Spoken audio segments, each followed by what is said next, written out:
Hi, I'm Peter Jackson, and I'm here with Philippa Owens. Hi. And I'm just trying to remember what movie this is. I think it's the Desolation of Smaug, because I literally just walked in the door from cutting the third Hobbit movie. So my head is totally into the third movie. This is going to be a very interesting commentary. Will be flashbacks. But the interesting thing, I guess, about this middle movie, apart from the fact that, it's got the need that any middle movie of a trilogy has to kind of complicate and to deepen it. It's obviously, in a way, it's the third movie. I mean, when we changed plan from making 2 Hobbit movies into 3 Hobbit movies, it wasn't the last movie that really, was the one that suddenly appeared. It was the second movie that really was the movie that we had to sort of craft and create from, in terms of material that we had to add and write to it, probably more so than the other 2 movies, I guess. So one of the things we had to do was to figure out how to start this movie, how to open it. This was your idea. Well, it was mainly my idea so I could be in it, you see. And then now from now on, we just skip through to the next scene, basically. But no, this is this is a scene. This Bree is actually a quite an iconic scene in the book, not in the Hobbit book, but in the appendices of the Lord of the Rings. Yeah, but it does cover the moment that Gandalf and Thorin first encounter each other in Bree, and it was a scene that we always wanted to put into the movie. I mean, we dabbled with it. It was like we tried a few versions. Yeah, we wrote it into a script, and we took it out again, and we wrote it again. Guillermo did a version. Guillermo had it in a version of his script. Yep. Yeah. And eventually, it didn't make it into the script when we didn't film it. But then, when we went to the 3-movie scenario and we needed to have an opening, we thought of this as being a sort of an economical way. Economical meaning it's like nice and doesn't take much storytelling to really get everyone on the same page again. And it got us a chance to have our daughters play cameos. Yes. Yes, we're barmaids. Barmaids, wenches, we call them. Wenches. Yeah. So there was it's fun to be back in the Prancing Pony. I got to say I enjoyed it. I think this little alcove or booth that this guy's in, I'm pretty sure that's the one where Vigo was in. The first, off to the side there, at the back. Over in the back there, yeah. But I remember what I liked when you actually pitched it to Fran and I. You said, just to stay with me. And it wasn't just a chance to revisit the storytelling, but I loved the notion at this moment right here that we are there and present when these 2 characters meet, and how it is kind of interesting to put the audience on the back foot a little bit, where they have to go, where are we, what's happening? But we also needed to, because as you said, Pete, this was about restarting the story. It had been a year since the first film came out. It's restating the goals of the company of Thorin, what they're after, what the whole of the storytelling was about. And one of the things we wanted to make clearer in this scene is the purpose of this venture. There's always been a sense of what did they think they were doing. This group of 13 dwarves, a wizard, and a hobbit. Undertaking this venture, what is their real purpose? They cannot possibly hope to defeat this huge fire-breathing dragon.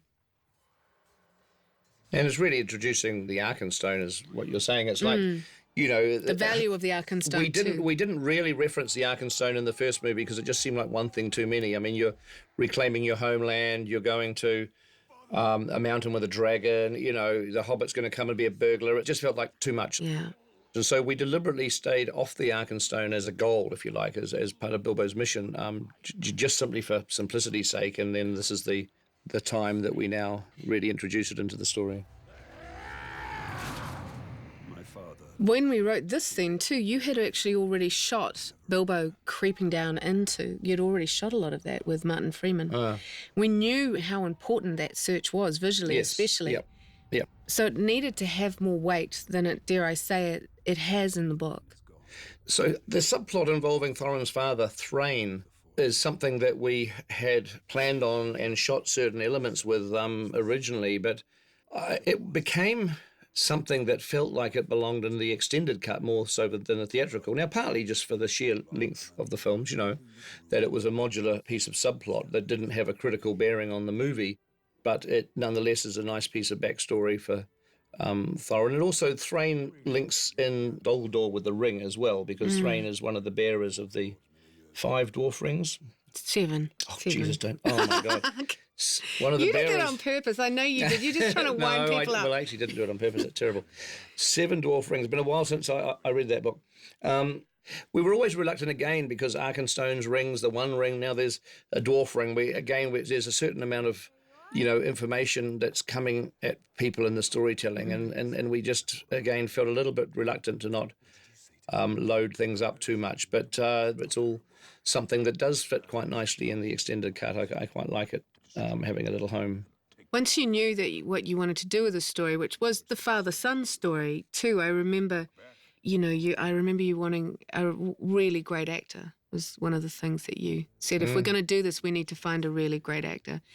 And we were lucky enough to have Sir Anthony Sher say yes and come down and do it. Terrific. I mean, especially when you're playing scenes with Ian McKellen and Richard Armitage, you want somebody who's really going to have that status. And one of the nice things for Richard, he got very excited because he'd actually begun with the Royal Shakespeare Company when Sir Anthony was one of the main actors there.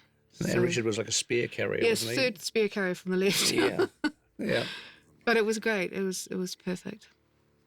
I always like the moment here where Gandalf pushes the orc kind of scribble across the table, and it's kind of creepy. It's obviously setting up this manhunt, Azog. It's sort of like a, it's little clues that feed into what we saw in the first movie, and obviously what we're going to continue to play in the second film. Yes, this is very much playing into what Gandalf was trying to tell the White Council early on, which is this sense of unease that he has, a sense of distrust that things are moving, even if they're in the shadows. And as he says to Thorin, that dragon has sat there long enough. This is very much in keeping with what Professor Tolkien wrote. I always loved the idea of Gandalf's like the watchdog. He's the sleeping kind of beacon of kind of eyes. He listens. He's like trying to keep his finger on the pulse of the most unlikely looking character, but he's there to sense any sign of something dark creeping into the world. It's almost his sole job. And so, now we basically, we're whacking 12 months later. It just seemed like a good way to jump forward. And now, you've either seen the first Hobbit movie and you know what's going on, or you haven't and you're totally confused. But then, that's your problem, really. You to some degree, you make these movies with the assumption that the audience for, the second movie or the third movie are going to have seen the previous films, because you can't really cater for everybody. And one of the beauties of a trilogy is that you are telling a story to an audience that is coming along on that ride with you. So to me, it's like you don't have to cater for the people that missed the bus at the beginning. I mean, that's a bit too bad. It falls into the too bad basket. So it's an interesting thing. We always get pressure, we have to explain and start the movie properly, but no. I mean, we did have Bree, but now we're just jumping straight back into the action. Like, this is literally a few hours after the end of the first movie now. This is a few hours after the Eagles have dropped them off on the Carrack, and here the Orcs have not given up their pursuit. And the Orcs, in this instance, pick up what the role of the goblins in the original book, which is they're now being hunted, and they're in the wild, and they must find refuge. And Gandalf decides to risk it and make for one place. We always wanted that to be more dynamic than it is in the book. That arrival there, and slightly more leisurely. But there is, I think it is in keeping with what Professor Tolkien wanted in terms of the character of Beorn, which is, he's not someone you approach lightly. You do it at your own risk. He will kill us. This scene here is actually the last scene that we shot with all of the company together. Gandalf, 13 Dwarves and a Hobbit, that was the very last time that they ever performed together as a group. We shot it in the pickups.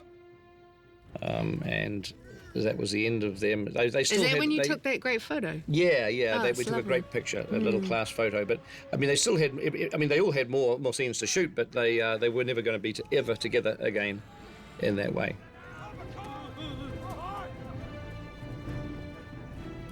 This was shot a lot earlier, wasn't it? This was shot much earlier. This was shot in the South Island in a place called Canaan Downs, home to quite a few rock concerts in the past, and did a little bit of filming of the original Lord of the Rings movies there too. But now we're down in Queenstown in Glenorchy, actually Paradise. We sort of jumped from Canaan Downs to Paradise, back to Canaan Downs, back to Paradise, back to studio. Yes, we're jumping all over the place, which is the magic of film. I do love that stuff about movies. I mean, you shoot all these bits and pieces all over the place over a long period of time. Sometimes, a year separates, more than a year separates pieces, and you're just little tiny pieces of a jigsaw puzzle. And it's very, very satisfying when you're into the editing room and you just put all the stuff together. It's very satisfying. And the bear, Bayon. Yeah. Should talk about the that. skin changer. Well, one of the things that, and I think it was an interesting thing, and again, it speaks to the whole fact that film is such a visual medium, is that we always felt that it would be more powerful to see the bear and then to see the man. It's more intriguing somehow. Once you meet this character and realise you have a sense of what he is capable of. We wanted to play up the notion of his unpredictability and the fact that he's dangerous and that he's not necessarily on their side. I mean, he's not really on anybody's side. He's just, trying to exist, and he's the last of a race. And so he's really, the way that, to set that up, we thought was to introduce him in a moment of danger like that, like an attack moment, as it were. Because as the bear, we figure the way the logic that we have in our minds works is that the bear. He is more animal. He's a little bit, less predictable than he is as a man. It's almost like, when he's in this animal form, he doesn't have quite the self-control and necessarily the sort of the big picture that he does when he changes back into a man form again. And this really explains why Gandalf wanted to take them to this place, because of course the other question is, well, if he's so dangerous or he's unpredictable, whatever, why does Gandalf bring the dwarves here? Well, they've got no choice. They're alone in the wild. They're going to be hunted down, and he knows that at least with Beorn, if he can reason with Beorn and can actually make it all work with Beorn, it will keep the orcs at bay, because they are literally scared of Beorn.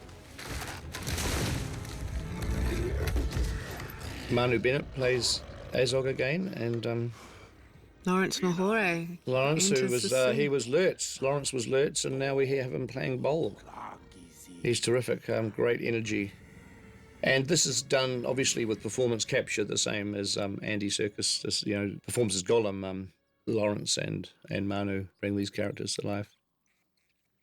I think this was one of our favourite sets, those little mice. Look at those little mice. It was like, great. This was one take. When you're filming, I discovered when you're filming mice, you can't, you don't know what they're going to do, which should never have come as a surprise to me. I guess I don't know why I was surprised. And we've got many, many takes where they sort of run off the edge of the table, or they hide, or they don't do anything. And so we didn't have too many takes to choose from where the mice actually did sort of something that vaguely looked like they were acting. Glad I don't shoot mice movies. I wouldn't like to do that.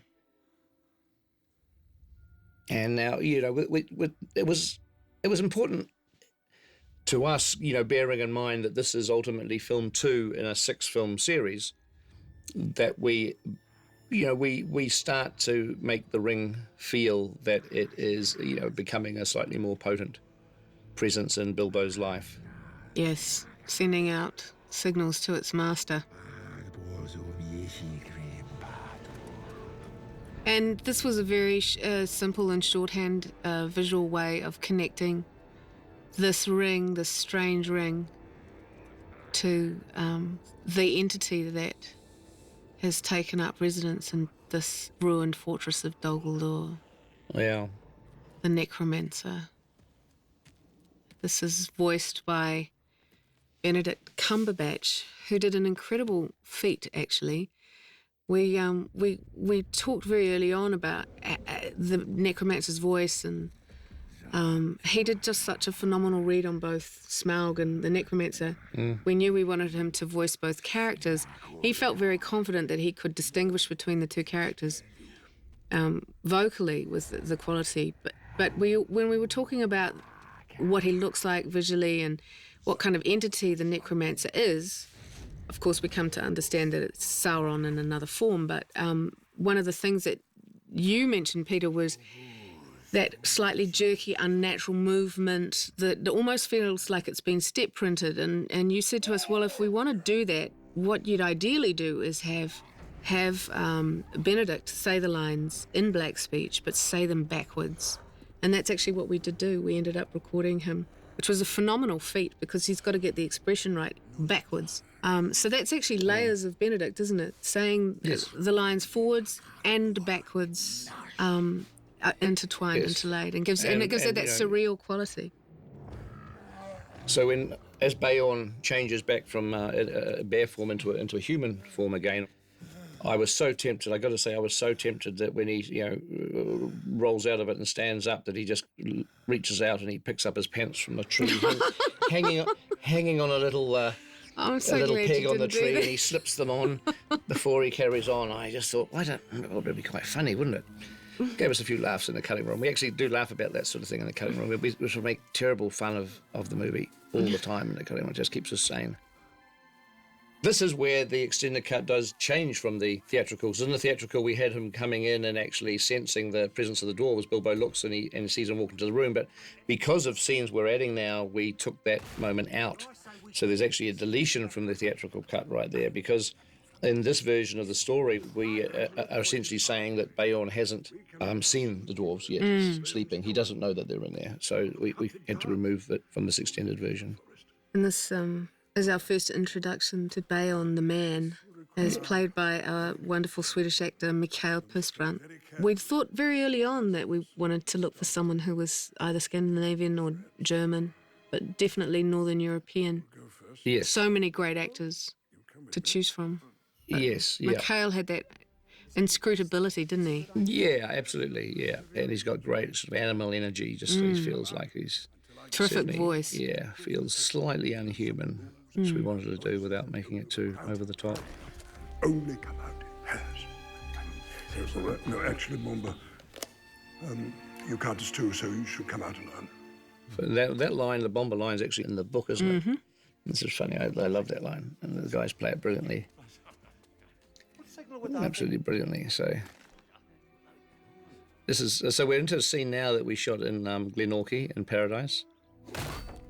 So this introduction to Bayon as it is, in the film now is pretty much from the Hobbit book. It's not. We don't deviate too much from it. And I always loved it because he's a guy who really doesn't like dwarves, and Gandalf is a problem because he's got 13 dwarves with him, and so that's a problem there and then, no matter what way you look at it. And the guy's got a big axe. So, it's a situation that Gandalf needs to try to control. And, of course, he's got Bofur inside, who really is not, Of course, in the book, they're approaching from... This is their first approach to the house. Yeah. They haven't been inside. No. I love that when you just, can have these moments of comedy. I mean, stuff like this is always tricky in a movie because as soon as you have this sort of whimsy and comedic stuff, there's a sense of, the tension that can drop. But having had a lot of tension so far, a lot of tension in the movie, really, it's been all go and all kind of danger and things. It seems like a good opportunity to take that moment of a breather. And we always wondered about this scene because it was reintroducing characters we already knew as well. I know we always had that fear that we had to try use the comedy and not pause too much with the reintroduction of characters you're familiar with. I mean the humour is really that it's like these. The point of it. There's like the dwarves are. He does not like this guy. Does not like dwarves. It's going to be not a good situation when he sees them. I wonder what it is that dwarves did to him. I mean, do you know? It must have been something in the past. Well, no, that's why we put in that line that I don't like them, they're greedy. Must have had a bad situation with dwarves. I wonder what could have happened. Mind boggles.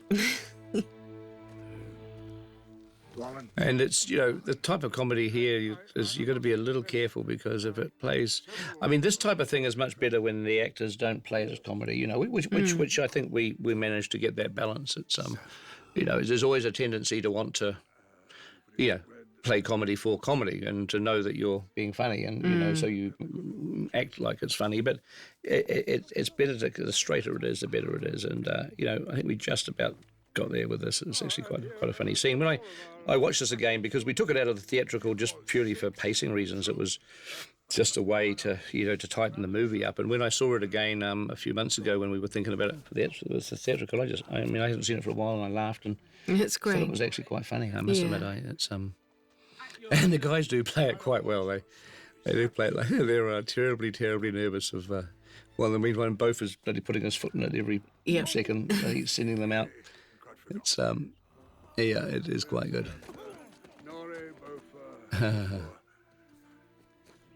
And the scene, it's always difficult to shoot scenes with different scale characters, because you've got Gandalf, who's bigger than the dwarves, and then you've got Beorn, who's bigger than Gandalf, and this was done with a very, very complicated system of green screens and motion control cameras on location. It wasn't the easiest scene in the world to shoot, that one. It doesn't look like it. It doesn't look like pretty straightforward, but it was a bit of a pain. This one was to film. Yeah. And this is another motion control one. I mean, it's one of the things, every now and again we put in these green screen motion control shots with big scale differences, and it just sells it enough to be able to get away with cheated shots for everything else. And this was a difficult scene because there's a lot of dialogue, and everybody had to know where Beorn was going to be. All the dwarves had to know what their eye line was as he was moving around the room, because they didn't have him to look at, obviously, because we were filming empty plates.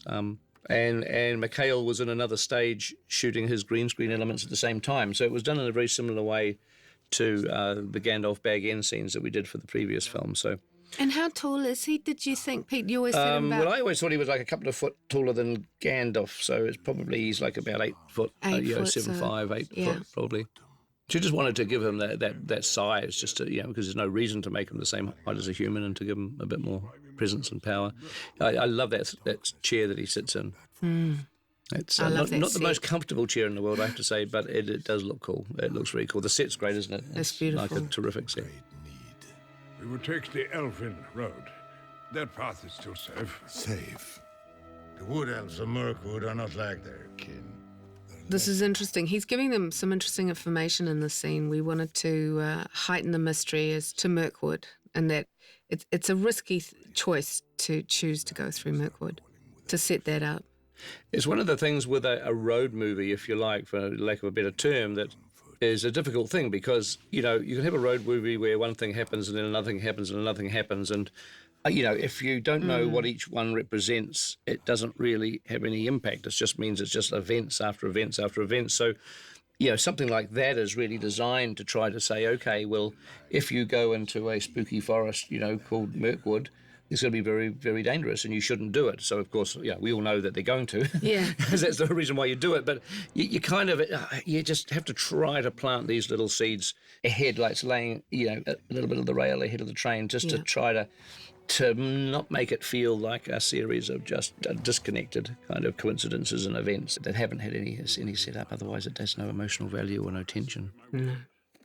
So now we come to a scene again, which we largely took out, apart from a couple of shots. We took out of the This was late from coming out, wasn't it? It was in the movie for a very long time. Yeah, and it has backstory, it has information, it has things that are kind of cool. And, I always liked it. But, again, pacing reasons, we just felt, okay, well, there always comes that moment when you are wanting to get the film as short as possible. I know a lot of people probably won't believe that, but of our movies, but you are actually trying to get them, fairly tight, and so you're looking at things and thinking, well, what if we took that out? Would it have, significant impact? And if so, how do we, patch up the holes in other ways? But hey, look, extended cuts are great for that reason. There's nothing wrong with this scene. Certainly helps with Galadriel's appearance in the forest, and it was always written this way. Makes Galadriel far less abrupt when they go into Mirkwood. And also the whole notion of the tombs in the mountains. Yes, right. It establishes the high fells. Yeah. So and for those reasons we held on to it for a while, but But in the end, again, it was pace, wasn't it? Yeah.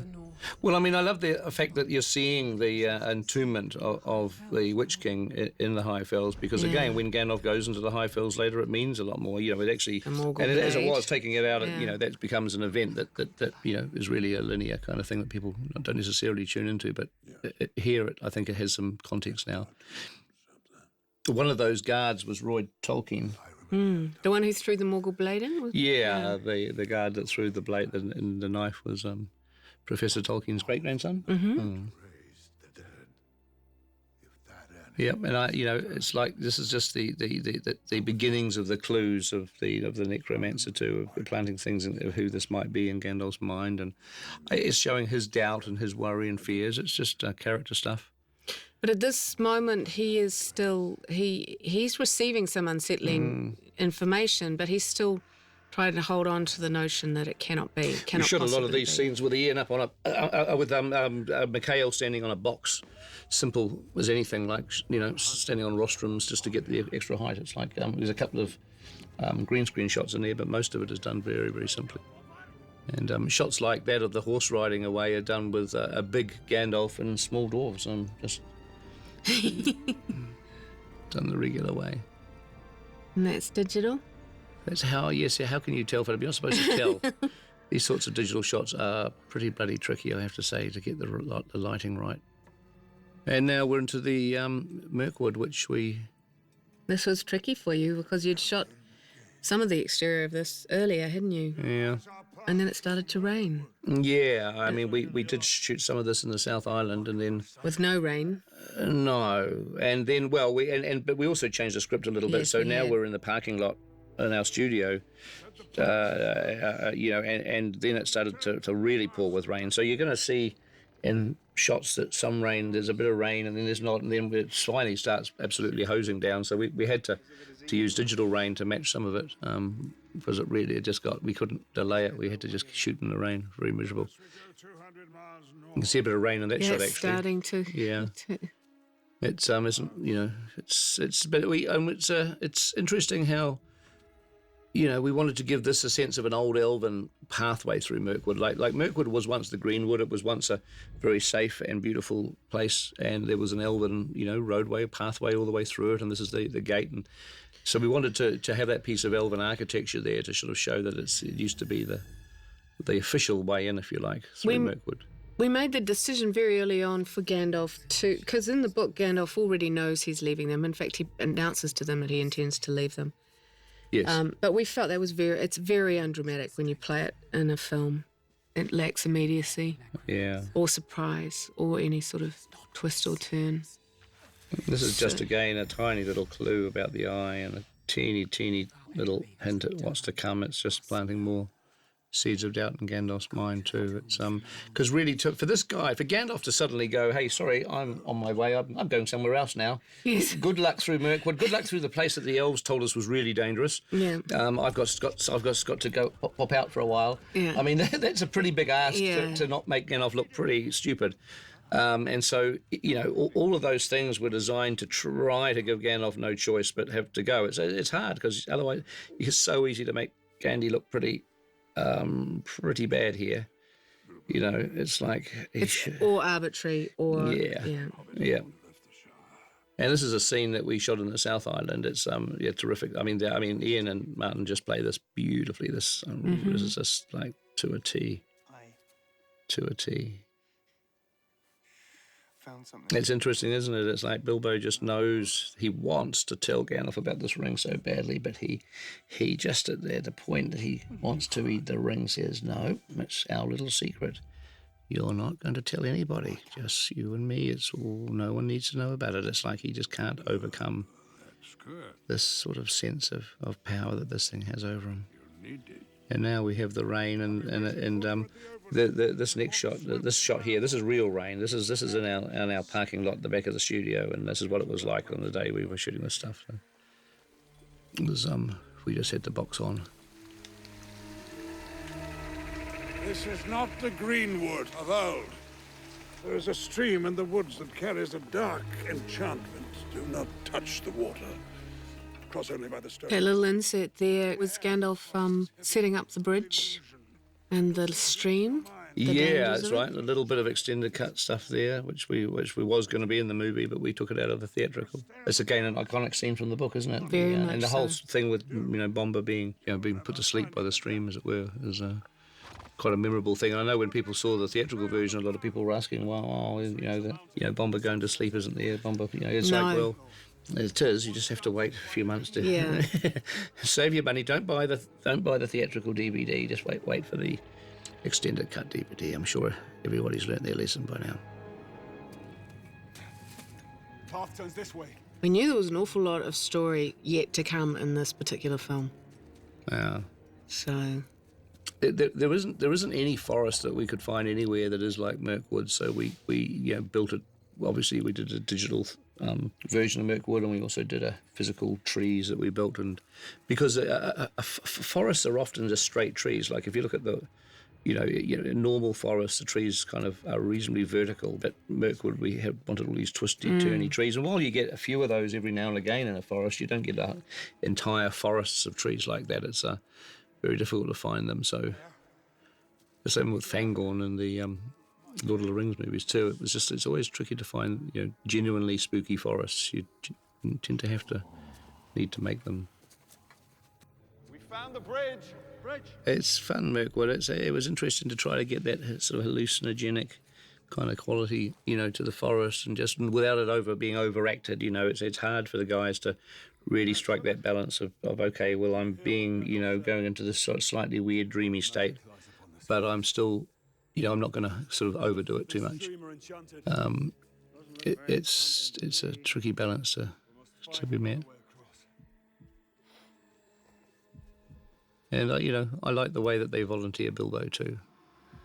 Always a good thing. It's like Bilbo always gets volunteered to do these sorts of things. It's yes, that's what he's there for. Otherwise, they've got him on board for some reason. I like this too because it's so much more visual than than the book. I think, and a lot more dangerous, and than just pulling the boat over to the other side. Yeah, I mean, there's a lot of great work by Brett Martin, the stunt double in this sequence. A lot of these sort of rather athletic and twisty, turny, weird things are done by this brilliant stunt double that we had that certainly did terrific work. And it's great to be able to play Jeopardy and Threat with just a bit of water. Don't put your foot in the water. It's kind of quite fun. Again, Martin just gets that nice balance. He just gives you so many choices when he shoots. I shoot something like this, like 6-7 takes, and he just does different things all the time, and every one of them is like a great choice. It's just like that stuff there, swarming with dwarves. like he did that on one take. That little slapping thing. It's like he never did it again, but he just throws those things in all the time, just experiments and tries different things, and gives you great choices when you're in the cutting room.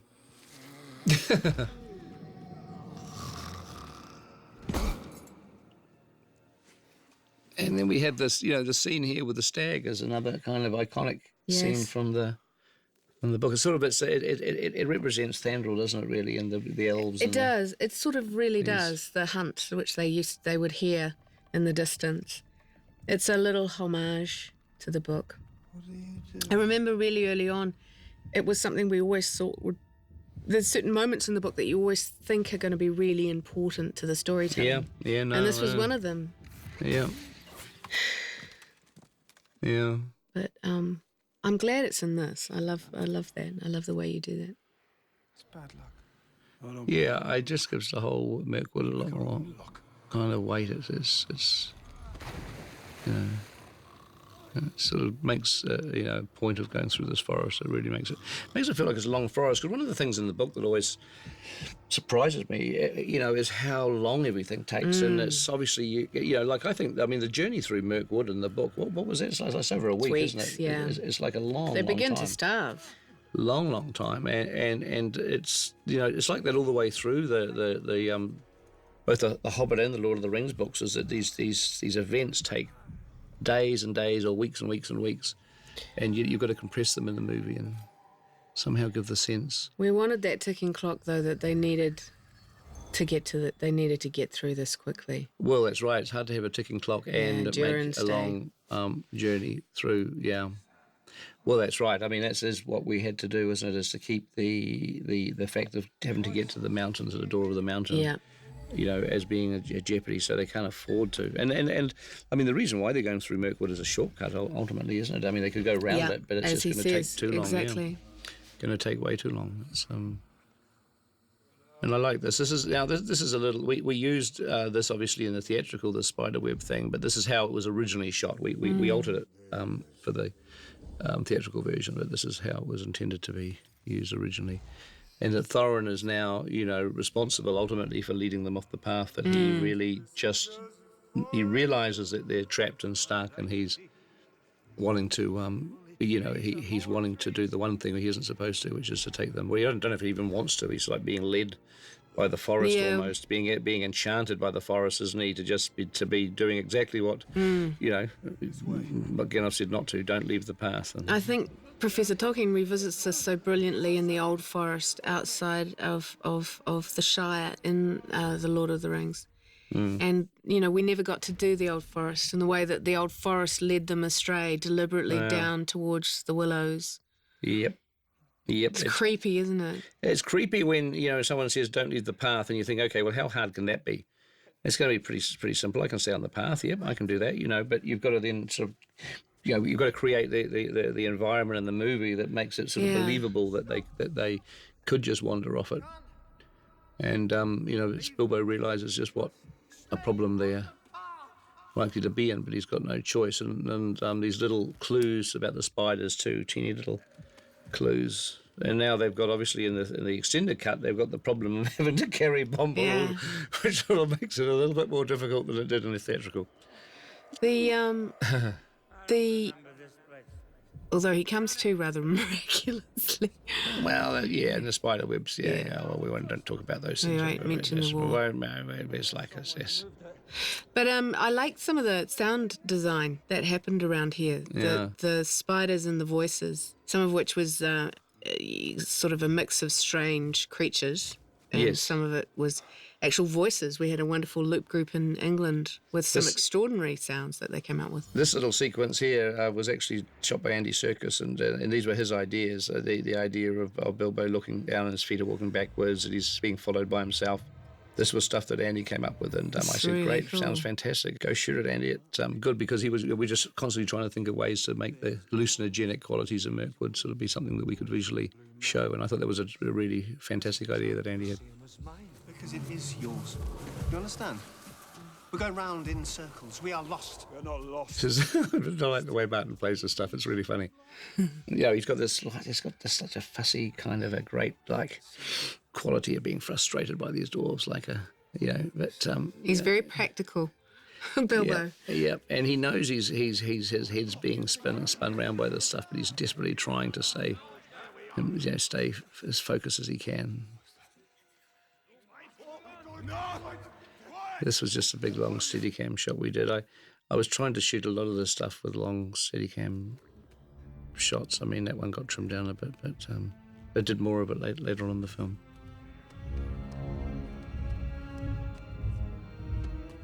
With the sound design here, we did a thing where we wanted the forest to be building and building and building and building, like it's just this noise in his head that suddenly the air, the clean, fresh air at the top of the forest sort of blows it all out of his head and clears it away. So, as much as Martin performed that and the visuals show it, it was really a sound thing more than anything that sort of gave us the sense that this fresh, beautiful, clean air is just blowing all of Mirkwood out of his head.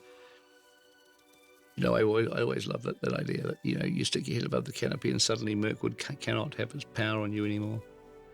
Yeah. It was also a good way to just drive the story forward, relocate the audience. The mountain again is, just to relocate the mountain. Goal. So, if that mountain's a goal, you just want to feel like you're getting a little closer to it, every now and again. I mean, we see it sort of twice really on the journey here, and we see it on the lake as well when they're going across the lake and it's getting closer then too. So you just, let people know that they maybe will reach the mountain in the second movie. You may not have to come back for the third movie to get them to reach the mountain finally. And now spiders. Now, I have to ask you a question, Pete. Yeah. Because you don't like spiders. No. So why do you keep doing these movies with giant spiders? Well, because we just end up making the movies. Yes, be very happy to make movies without spiders. You do me. great Jesus, spiders. look at that thing. Oh. My God. Oh. I mean, this is I like the webs here because I mean, there's certain things about spiders that creep me out, and Shelob that we did, Return of the King was one part of it, and now. But Shelob didn't really have webs going on. Apart, I mean, she wrapped Frodo up in the web, but I wanted to do like falling into spider webs, being caught by spider web. Wanted to do a lot of that stuff in this film because that sort of nest, that spider nest. You go into your garden, nesting. you go into your garden and you look at a hedge and you see one of those little spider nestings in a hedge where you just know there's thousands of spiders and there's thousands of little baby spiders in this little kind of house thing that they make in the hedge. And I mean, that stuff freaks me out. And this was an idea to do a chance to do a big one of those spider nests. Yeah. And, it's not good. Not good at any. There's nothing good about big spiders like this at all. That design's pretty extraordinary. Yeah. And really creepy. Yeah, I mean, we went through a lot of different designs, and some of them look like alien creatures, some of them look like spiders from Mars, but... What did you want? But those things don't scare me. I mean, the things that scare me the most are the spiders on the spiders on Earth scare me more than spiders on Mars, I've got to tell you. And it's... we just look at a whole lot of spiders and pick scary bits of them and say, well, these guys have got creepy legs, those have got creepy heads, and, they're amalgams of different types of spiders. But, no, these things are, they're horrible. So the conceit here that we always had was that when Bilbo puts a ring on, he's able to understand their language, which is not specifically in the book, but it's No, you get the idea works. that they are literally talking spiders in the book, but here we made them talk as a sort of almost like a part of the ring world, Yeah. and only in ring world, apart from the little cheated thing we do at the end when he... We went looking for voices Sting. and spider voices, and we found these two great Kiwi actors that you've worked with a lot before, Peter Veer-Jones and Brian Sargent. Yeah, Peter was Lord Crumb in my very first film, Bad Taste, and Brian did a number of voices in my second movie, Meet the Feebles. He was Trevor the Rat and some other voices, so it was a chance for Brian and Peter to be in one of our films again, which was really fun. Yeah. And it's also, we wanted to give Sting his moment of introduction because, you go through Lord of the Rings and everyone sort of, the sword has become iconic as Sting, and yet, here we get to actually find out why it's called Sting, which I really liked. Yeah, it's lovely. It's great to be able to get to that moment because the way that we always look in these is 6 films. It's like it's a 6-film series. One day, very, very soon, people will forget what order they were made in. It won't matter anymore. There's going to be a series of 6 films, DVDs, or whatever technology is, and it's, and that's the order that people will sort of watch them in for years to come, hopefully. So it's fun to be able to just knowingly plant these little setups that are going to carry on all the way through. A lot of the changes that we did to the storytelling around here, such as making the decision not to show the feasting and of the elves and all of that, it was pure pacing, wasn't it? It was purely about pace and getting on with the storytelling. Yeah, and now this is the ring. We wanted to be able to use the ring as a way in which Bilbo gets separated from the dwarves, because there is this we have to separate Bilbo and the dwarves. We have to. There's a moment where he has to actually to not be with them anymore for a while in the story, and so we use the ring and the ring falling out of the tree to as a way of establishing that how that separation It was occurs. a slightly gratuitous moment there, Pete. Oh, I love putting the it. legs off spiders, it's good. It's Sorry. good. No, it's genius. I love it. I'm also what really we should glad. all do, if anyone ever is attacked by a 7 or 8 foot spider, that's exactly That's the what way you you do. deal with them. You just need, the trouble is you just need 8 friends to do it. And if you haven't got 8 friends, you've got a bit of a problem. I loved this sequence. I was a little bit skeptical when you first told me about it. I was thinking, how's this going to work? But it's interesting. We did need this moment, and this is about, as you'll see at the end of that sequence, Bilbo beginning to understand that there's something off and wrong about this. Well, ring. also what happened with this Bilbo thing with this creature is we designed this really grotesque creature. We didn't want to use a spider. We just wanted to use like another little forest thing. But Fran got the sound guy. She worked with the sound guys and developed this very cute little squeaky pathos. I mean, you know, the little things just coming out of its hole to go buy a pint of milk or something. It doesn't mean to do anyone any harm. And it just happens to nudge the ring with its foot, and it gets killed in the process by Bilbo, who sort of temporarily goes mad, and and the sound effect of this little voice that Fran I loved it. and the guys came up with, I think, has made a huge difference to it. It really makes Bilbo feel the aggressor rather than just killing another monster. He's killed something for no reason. Yeah. Martin's so good in this moment. No, and he realizes he's killed it. I mean, you can just see it's the way Martin plays this is absolutely terrific. Yeah. And so now the introduction of the elves is really, something we decided to do here, and we obviously it's not exactly what happened in the book, but nonetheless it's still. They are the keepers of the woodland realm still. This is their domain. And, come on, we're introducing Legolas Greenleaf. This was the coolest way to do it. Yeah, it was cool too. Look, he hasn't changed. No. It's insane. No. Well, I mean, I haven't changed that much. Some of us are very lucky, Philippa. Some of us have the right genes. Lucky. Genetically, we're blessed. We're blessed. Speaking of genetically blessed, here comes another particularly beautiful elf. Evangeline, look, she's absolutely, look at that. I mean, it's... You loved filming this stuff. Yeah. She was so good, isn't she? She's fantastic. She is really athletic. Yeah. I mean, look, Evangeline's fight sequences, we had a wonderful double called Ingrid, who was our, Evangeline's stunt double, but really, a lot of what you see is Evangeline. She came in and she did the stuff, and she's so good at it that a lot of the material in the movie, a lot of the shots in the movie are hers. This is our little homage to other relationships that we had to get Gimli in the movie. Oh, yes, we did. We did. That's a little wink of the eye to the other movies that we made. And so Taria, whose name, by the way, means daughter of Mirkwood, is our own creation, and a very deliberate attempt to bring a female character into the storytelling for a number of reasons. But we, at all times, even though this was obviously not a character who appears in the book, Evangeline, and I know you were as well, Pete, really concerned to make her feel very much authentic to the story and part of this world. Yeah. But what we did need to do was she couldn't be someone who was sitting at home embroidering.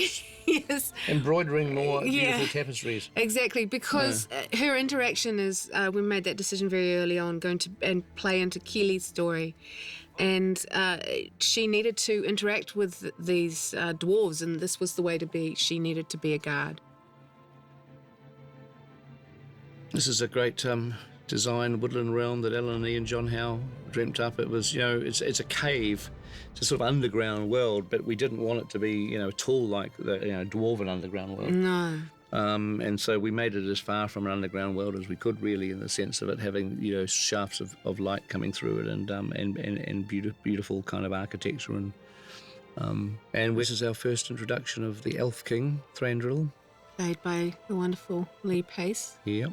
Yeah, no, Lee's terrific. It's fiendishly difficult to cast elves. You've got to find those actors that can be human yet inhuman, and have a beauty and have a grace, and always be very edgy. No elves are soft and cuddly. They've always got a sort of an edgy, deadly quality to them. So.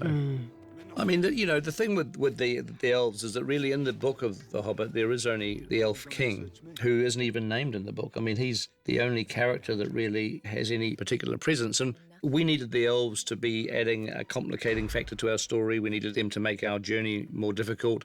And ultimately, they are reappearing again in the next movie. So we had to do more than the book. We really did, in terms of just creating a presence for them.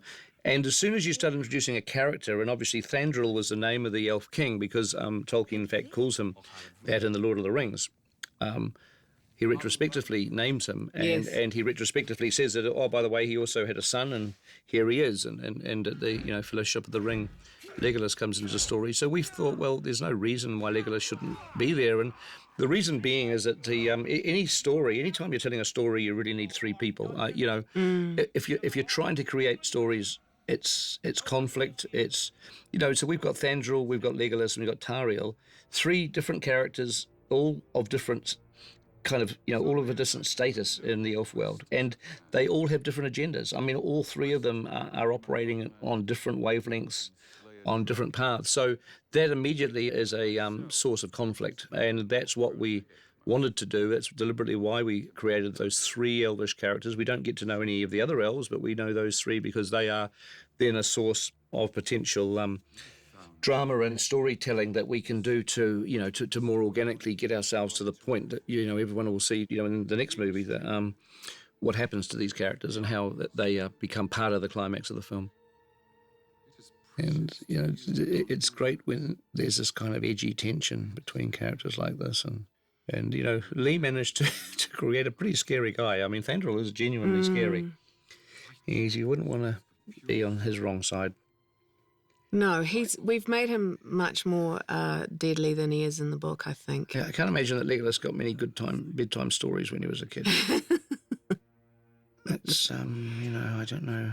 But we get to discover the source of that coldness and why he shut himself off from the rest of the world, which is great and plays a part in the third film. Yeah.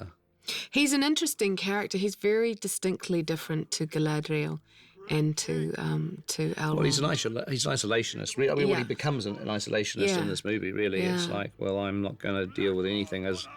whereas the elves have had a care about the outside world, and the elves of Elrond and Galadriel's realms, they have a sense of having to look after the world. Thandril just says, okay, well, I'm just going to slam my door shut, and you guys can just sort it all out, and I'll emerge when it's over, sort of thing. It's interesting because he is the king of a race of elves who are actually the woodland elves, the sylvan elves, but he is not actually one of them. He is a high elf, which is an interesting dynamic that we played with, in that Tariel is very much a sylvan elf, a woodland elf. You really need, who you need? You need Stephen Colbert at this moment, because he could probably explain it better. Yes, I'm sure he could. He was very concerned that we got this right, the difference between the high elves and the sylvan elves. Right. What's interesting is that Thandril's had this encounter with dragons before. He's had, in fact, his wife was... That's a conceit we came up with, because actors need that to feed on that backstory. Where did this isolationism come from? I also love the notion that this very closed-off character also happens to be one of the greatest fighters in Middle-earth. This is the moment, really, where we're looking for Bilbo to come back into the story again. So we're just trying to create... We wanted to have a little bit of mystery around whether or not Bilbo is actually here or not. We deliberately obviously made it oblique as to whether or not he's made it into the woodland realm, because you don't want... as soon as you know that he's in there, that he's going to get them out. I mean, it goes without saying that it's a done deal. So, we just wanted to hold off on that moment, and just for reasons of tension. Because story tension is one of the key things that we try to generate when you're script writing with this sort of stuff, is you just want people to always feel that little knot of uncertainty as much as you can without making people feel too relaxed. And, of course, the second you see Bilbo, you know where you're heading with this. He's going to free the dwarves. They're going to get out of their cells. And of course, again, like Mirkwood, it goes on for a long time in the book. They're in there for a long time. Right. Which, again, we didn't have the luxury of. Got to keep it moving. Got to get to the mountain. And this is an example of what I was talking about earlier, which is where you've got these two elvish characters, both with completely different agendas, that Thandril and Tariel are not on the same page at all. They do not see the world the same. They and the great thing with Tariel is, which I always loved, is the idea that she has not been outside really.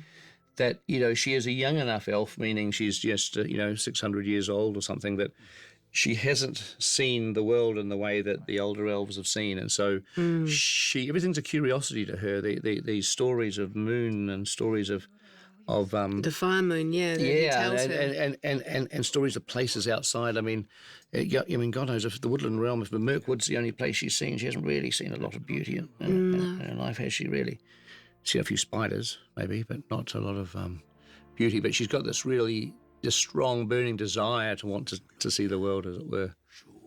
And we're introducing our hunters again. And in a sense, I mean, Bolg has taken over from Azog a little bit of that role, because Azog is part of the Dol Guldur story now. He's part of the Necromancer story, and that is continues in the third movie as well, as people will get to see. But Bolg is the leader of the hunter pack now.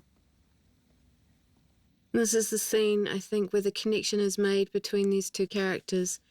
We wanted that sort of quiet, dead of the night sort of moment where it's just the two of them, the others are sleeping. We knew we wanted this because of the animosity between the two races. And it's not an attempt to do Romeo and Juliet at all, but it does allow you to look at this animosity in a different way when you have two characters who are obviously attracted to each other and who come to understand each other and care about each other, even though it's not something that can ever be.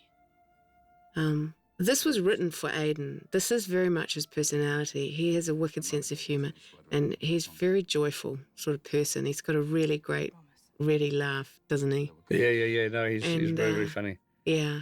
He's charming. He's utterly charming. And he's full of life. And this is one of the contrasts that we wanted, was you have this dwarf who may not live forever, but who has seen so much already in his young life, and he is actually reckless, as we shall see. But he's also incredibly brave, and this is part of what draws her to him. It's all the girly stuff, isn't it, Pete? Yeah, he's just seen a lot, but he's seen it from a slightly lower altitude to her. Well, you can't believe the sort of the he's got to be taller. It's got to be his taller comments that were happening all the way through the movie. I got a lot of. She's short. She's short for an elf, and he's tall for a dwarf. You guys really wanted them to be the same size, didn't almost. You? Well, we wrote it that way. We did actually write a scene that way. But, well, I mean, he's a dwarf, and I can't possibly be. No, I know, but he's gorgeous enough. So we figured that it's sort of pretty self-explanatory, the attraction there. So I have to say, this is one of the most beautiful pieces of music I think Howard's ever written. Yes, I know. Absolutely gorgeous. It's stunning. It's their theme. So go and buy the soundtrack if you haven't heard it without a slightly longer version of it, which is it's glorious.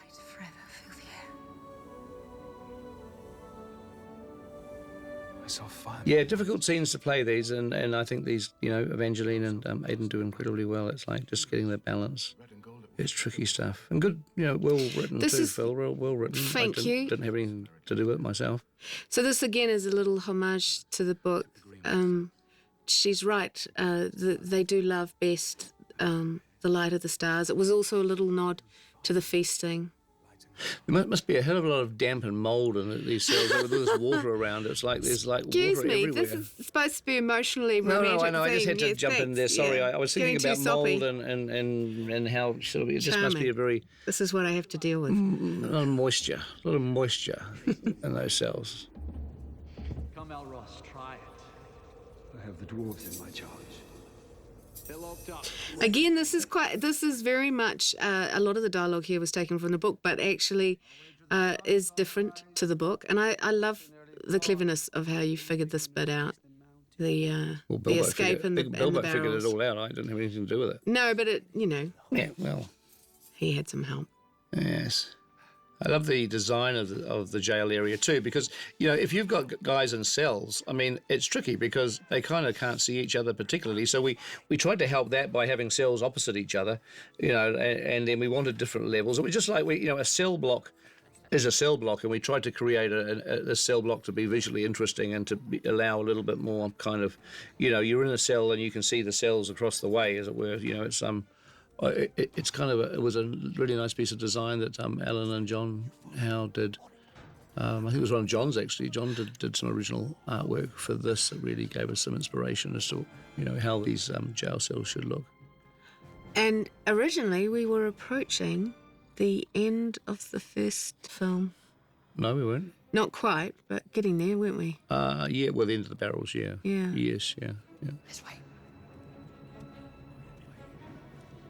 I don't believe it. We're in the cellars. We're supposed to be leading us out. It's the barrels, the beginnings of the barrel scene was interesting too, because I kind of, it was hard getting your head around all this, because in the book they go into barrels, Bilbo kind of rolls them into a river, and the tops are on the barrels, which makes total sense, because otherwise how would the barrels float? And, they're hiding in barrels, and so, but I mean, in the movie, visually, I just, it didn't seem that exciting to have a bunch of barrels, sealed barrels. And then also, to go one after the other and dumping them into the water. Yeah, and to have like all these dwarves have to get shoved in the water one at a time, and so we devised this whole system in which the whole idea with this is that the empty wine I love barrels, that shot where they all stick their heads out. the empty wine barrels get fired off down the river to be refilled in Lake Town and sent back up again. I mean, it's pretty elaborate. I mean, you think barrels must be worth a lot of money, because if they've gone to all this trouble to return the wine barrels, I wonder if they get a refund on every barrel they send back. I mean, they might do. And you wonder, where does the wine come from? Does the wine? Darwinian. And it goes through Lake Town. Does it like they're the merchants? Are they? There's a master sort of cream a little bit of money off the top of each bit of wine. Actually, I think so. That's the conceit anyway. Yeah, and so one of the things we did is we didn't put the tops on the barrels, which it's like, well, I mean, not a lot of people have mentioned it. It would actually make it quite difficult for barrels to float, but I think you almost visually get away with it, because it visually looks okay. That's that's my Buster Keaton shot, that one where he slides down. That's my homage to Buster, one of my heroes. And you just look at them and you think, okay, well, I could believe that the barrels are floating and they've got tops on. And then, to me, if you can see the dwarves, it just makes it more interesting, obviously. Well, you were absolutely and right. necessary if you're going to go into the sequence that we're about to go into as well. I think someone's got to do a barrel ride, don't they, at a theme park somewhere? Well, everybody says that. Yeah.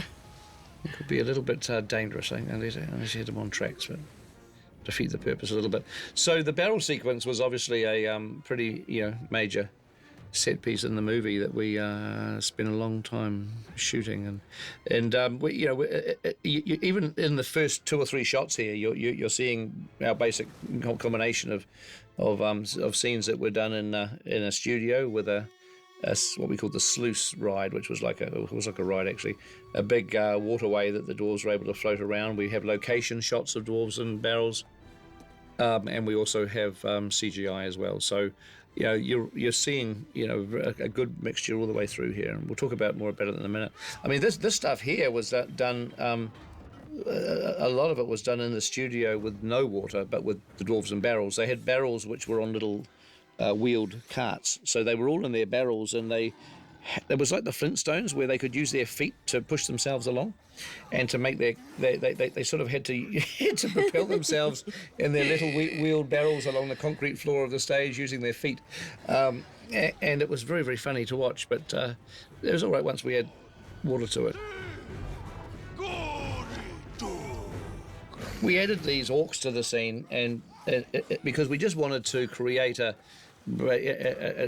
basically an action set piece at this point in the story. I mean, something that also really introduces the orcs again as the principal antagonists, because this is the first time the orcs have really made a serious move on trying to kill the dwarves in this film.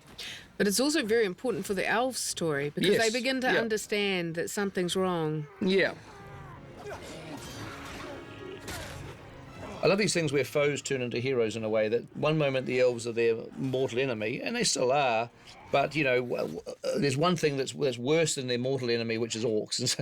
And so the elves, if it's a choice between shooting a dwarf or shooting an orc, they're going to go for an orc every time. So I like that, you know, the fact that the elves suddenly turn from being their captors and their pursuers into being, you know, even reluctantly being the power that actually starts to save them.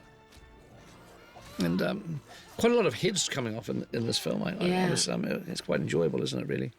I do. Oh, well, that's right through the head. That's pretty... I have to say that wig that Evangeline is wearing is a phenomenal piece of wig making from Peter King, our head of makeup. Oh, it's fantastic. Yeah, no, Peter did great wigs all the way through our movies. One of the secret weapons, if you like, if you can call it that we had in this barrel sequence was the fact that in New Zealand there's a river called the Aotearoa, and it's below a dam. And they have to reduce the level of the lake in a regular way. So 4 times a day, this dam opens its gates and it releases an absolute torrent of water down this narrow gorge. And it does that regularly 4 times a day. And they gave us permission to go and film there. And actually, Christian Rivers, who was our Sprinter unit director, went up there. I didn't go. So what we were able to do was to have a team at the top of the river and just be standing by with the barrels. And we had cameras set on the riverbank all the way down. And as the gates opened and the torrent of water started to build and build and build, and just when it got up to its maximum kind of really violent torrent, our guys at the top threw the barrels in. There couldn't be anybody in the barrels because you would have literally been killed. I mean, it's very, very dangerous. But nonetheless, we had the barrels going down and we were able to put the dwarves in afterwards. And we had obviously a team at the bottom of the river who had to collect the barrels, and there's still 3 or 4 barrels that we've never found. They just went off down the river and never showed up again. The choreography by Glenn Boswell for the fight scenes too is really terrific. Legolas is a pretty demanding character to have to keep coming up with inventive gags, and it becomes a little bit of, well, how many inventive ways can you kill an orc? Which is a good thing to think about. I mean, as far as problems go, that's actually quite an enjoyable one to have, because you get to exercise parts of your brain that otherwise would not get much of a look in, really. The orc killing part. The orc killing part, yeah. Oh, look at that. That's a pretty nasty one. That was a good one. And so, you know, it's like it becomes quite enjoyable. I have to say it's one of the things I do like, as you can probably tell from the movie. It's, and, you know, it's keeping this...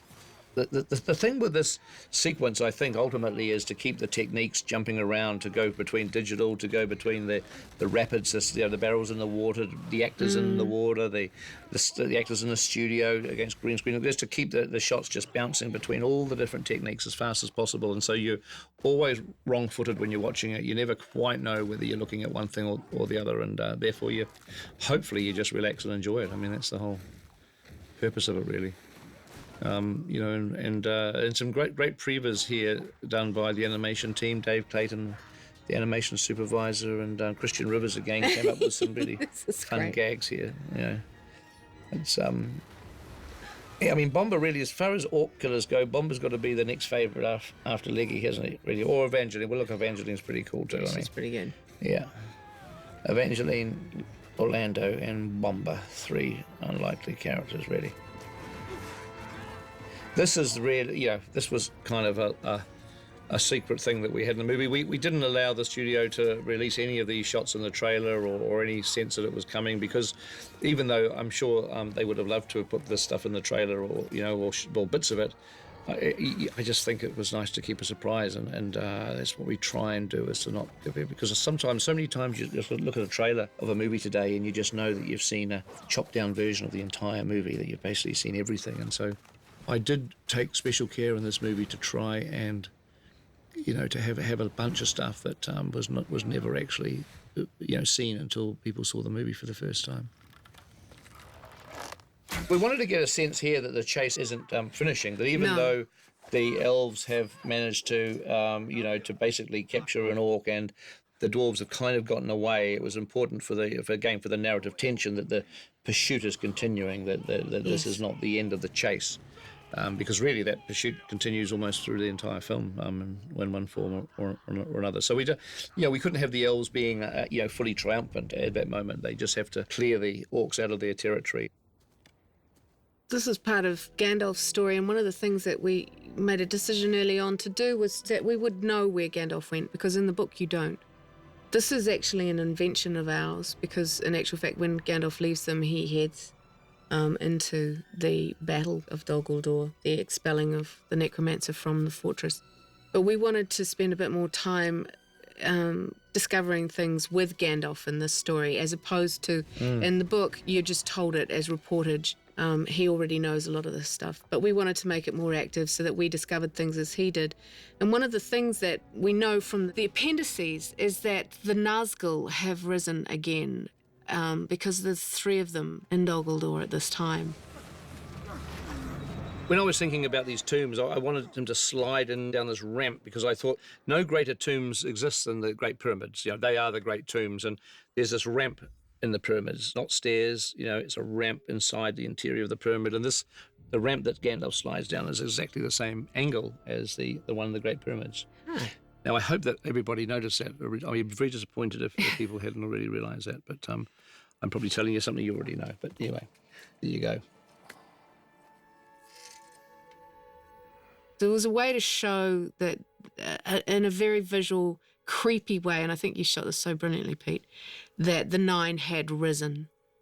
It was a great set design again. I mean, Alan and John, I was like, well, what can we do with a tomb that's different? We don't want a tomb like any other tomb we've seen before. And what I mean is that by the shaft, it's like this bottomless shaft that they just made, and an impossible staircase, and it's like it was sort of inspired a little bit by like the Great Pyramids, you know, where you get the idea that they put the pharaoh goes inside and they have all these booby traps and weird things that sort of stop anyone ever being able to break in. And so we kind of wanted it to be a little like that, where, you know, they wanted to bury these guys, and they wanted to bury them good and proper, where no one was ever going to get to them and go, you know, pay homage to them in the future. And yet they didn't count on the fact that, you know, they would have the power to break out themselves. One of 9. But look, I mean, that's a sort of... One of 9. Yeah, it's an interesting piece of design. The Ringwraiths have been summoned to Dol Guldur. You might notice here an image that you may have seen before in The Lord of the Rings, the 2 towers at Dunharrow, where the great Rohirrim army meets. Just before the Paths of the Dead, there are these markers. They're called pukumin, after the men who actually carved them. They're pagan almost, if you can imagine them in that way. That's how ancient and old they are. They're like a marker, a warning marker, a marker that this is a place of death, that this is a place where spirits walk. It has that whole feeling of a really ancient culture that's been lost long ago, who has left this warning for others to tread carefully in these lands, basically. The TV series, The Adventures of the Pukumin. You would get the image of them being painted, some of those naked guys painted blue, don't you, sort of running around as well. I like the idea that their true meaning is lost, but I do think they mark well, the it is, graves. because it never got written by Tolkien, No, so they it is genuinely lost. It was, whatever was in his mind is, we're not going to ever know it. In their primitive way, they're kind of creepy. They're a little bit more creepy than the Easter Island guys. Is it actually, you know, the Easter Island guys have that sort of Pukuman quality. Yeah, to them exactly. A little bit, you know. This is a location in Pelorus. Now, this is a river with these beautiful rock formations, and it's a deep, beautiful, deep water, green water. Because one of the trouble with barrels is you've got to have water deep enough for them to actually float in. That a lot of rivers, you know, are not that deep, and because you've got to have the draft of the barrel. So I remember going to this river when I was about 6 or 7 years old. My parents took me on a holiday, and we went down this path and we saw this river. And I'd never been there since, but I had it in the back of my mind. I always thought it was a really pretty gorge, a valley. And so when we had to find a deep river, I said, oh, well, I know just where there's a fantastic river. And going back here and filming this stuff was my return to Pelorus for the first time in about 40-odd years. Wow. But some of these shots here were done in the studio in the back lot, because we shot the sequences originally in Pelorus, and there's quite a bit of that in the movie, like the stuff here. But we also wanted to shoot additional dialogue, particularly when it when it went from 2 films to 3 films, because what you're seeing now, right this very second, is the end of the first original first Hobbit movie. When it was going to be 2 movies, this was how it was going to end, basically. Was going to be pretty much this moment. Now, what you've got now is you've got things that we shot, which is now the continuation. Once it became 3 movies, we kept shooting. So in other words, we were going to see Bard at the very end of the first film, but we were not going to have him speak. We were not going to introduce him. We were just going to use it as a cliffhanger, really. So now we shot this sequence as a pickup because it was too abrupt to suddenly cut from that to them floating across the river, which is how it was originally going to happen at the beginning of the second Hobbit movie. And so in making it a continuous sequence, as it were, now we shot this, which is a way of just really establishing who he is and what his agendas are. She was.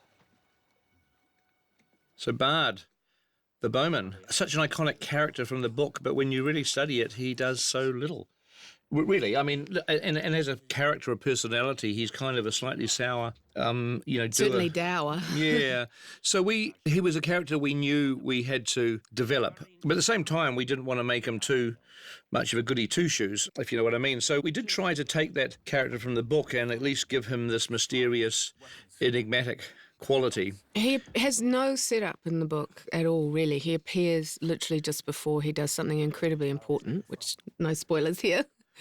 But and which also doesn't work on film. You can't just suddenly have someone randomly turn up who you know absolutely nothing about and care very little about in that kind of dramatic moment. I just like the idea of a rascally, mysterious black market sort of roguish guy who, you slowly start to realise is actually not just out for himself. He's actually looking after the people in the town who were in a pretty bad way, as we're going to find out. But he originally had a wife who we actually called Sigrid, but actually it was Luke who killed her off. Really, because when he did his auditioning, he was so good. He did some arrow training. He did.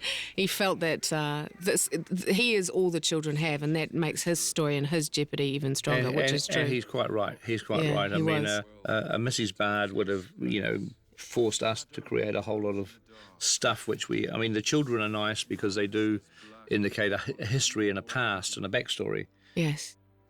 So it ever was. So this is a very simple scene, I guess you could call it simple, that we shot, about as simple as it gets in this movie, really, with the interrogation of Narzag, is it? Yeah, Narzag. Narzag, thank you. Good. I always get them wrong. I got a bit muddled up. And, this was interesting because it was a scene we did quite early on. And this is an orc in prosthetics or in makeup, which we thought we were going to do a lot more of, but obviously we've ended up with a lot of CG orcs. But it's nice to have Ben Mitchell, who plays him, and we're in prosthetics. He was absolutely terrific. I mean, not many actors can really manage to pump out a malevolence and a sort of energy through all this makeup, but I thought Ben was absolutely terrific. His intensity was great, psychotic. This was originally to set up that arrow that had been shot into the leg of Keely contained the poison that was eventually going to kill him, which gives, of course, Tariel an extra motivation to leave. But we also wanted this to be the trigger and the key for Thranduil shutting down the kingdom. And we actually see him behave in the way in which he's behaved many times before, which is to withdraw from the rest of the world when he senses danger coming. It's going back on our earlier statement, actually, about the elves having different agendas. And this is a good scene to clarify that entirely. I mean, Tariel has an agenda that and what's interesting is the audience knows her agenda. The poisons is seeping in the blood of the dwarf that she actually cares about, which really, Legolas knows a little bit about that, Thranduil knows nothing, so the audience is sharing in her tension and her stress on that, and yet Thranduil is now about to slam the doors shut. It's like, Thranduil's the sort of the isolationist elf who really, if the trouble arrives, he's in a very, very fortified kingdom, and he can just close up and wait for it all to go past. And that's his idea of, he has very little interest in interacting with the world, unlike Elrond and Galadriel. Yes, and he sees evil will spread. And so long as you protect yourself and do not protect the rest of the world, you might remain safe. There was more the orc could tell us. Is the R-rated twitching foot. When the film went to the MPAA, the thing that they were most concerned about was the twitching leg. But, I didn't want to cut it out, and there it is, it's still in there. It's strange I don't know what the thinking was behind that. And No one leaves it. What we tried to do was to give this feeling of the woodland realm being on the edge of the Mirkwood diseased part of the forest. So we tried to blend, some trees that hadn't quite been affected by the sort of the gunge of Mirkwood in with the diseased trees, because they are literally, inside Mirkwood, these elves. But we didn't really want to surround them by all this type of, the type of decay that's in the rest of the forest.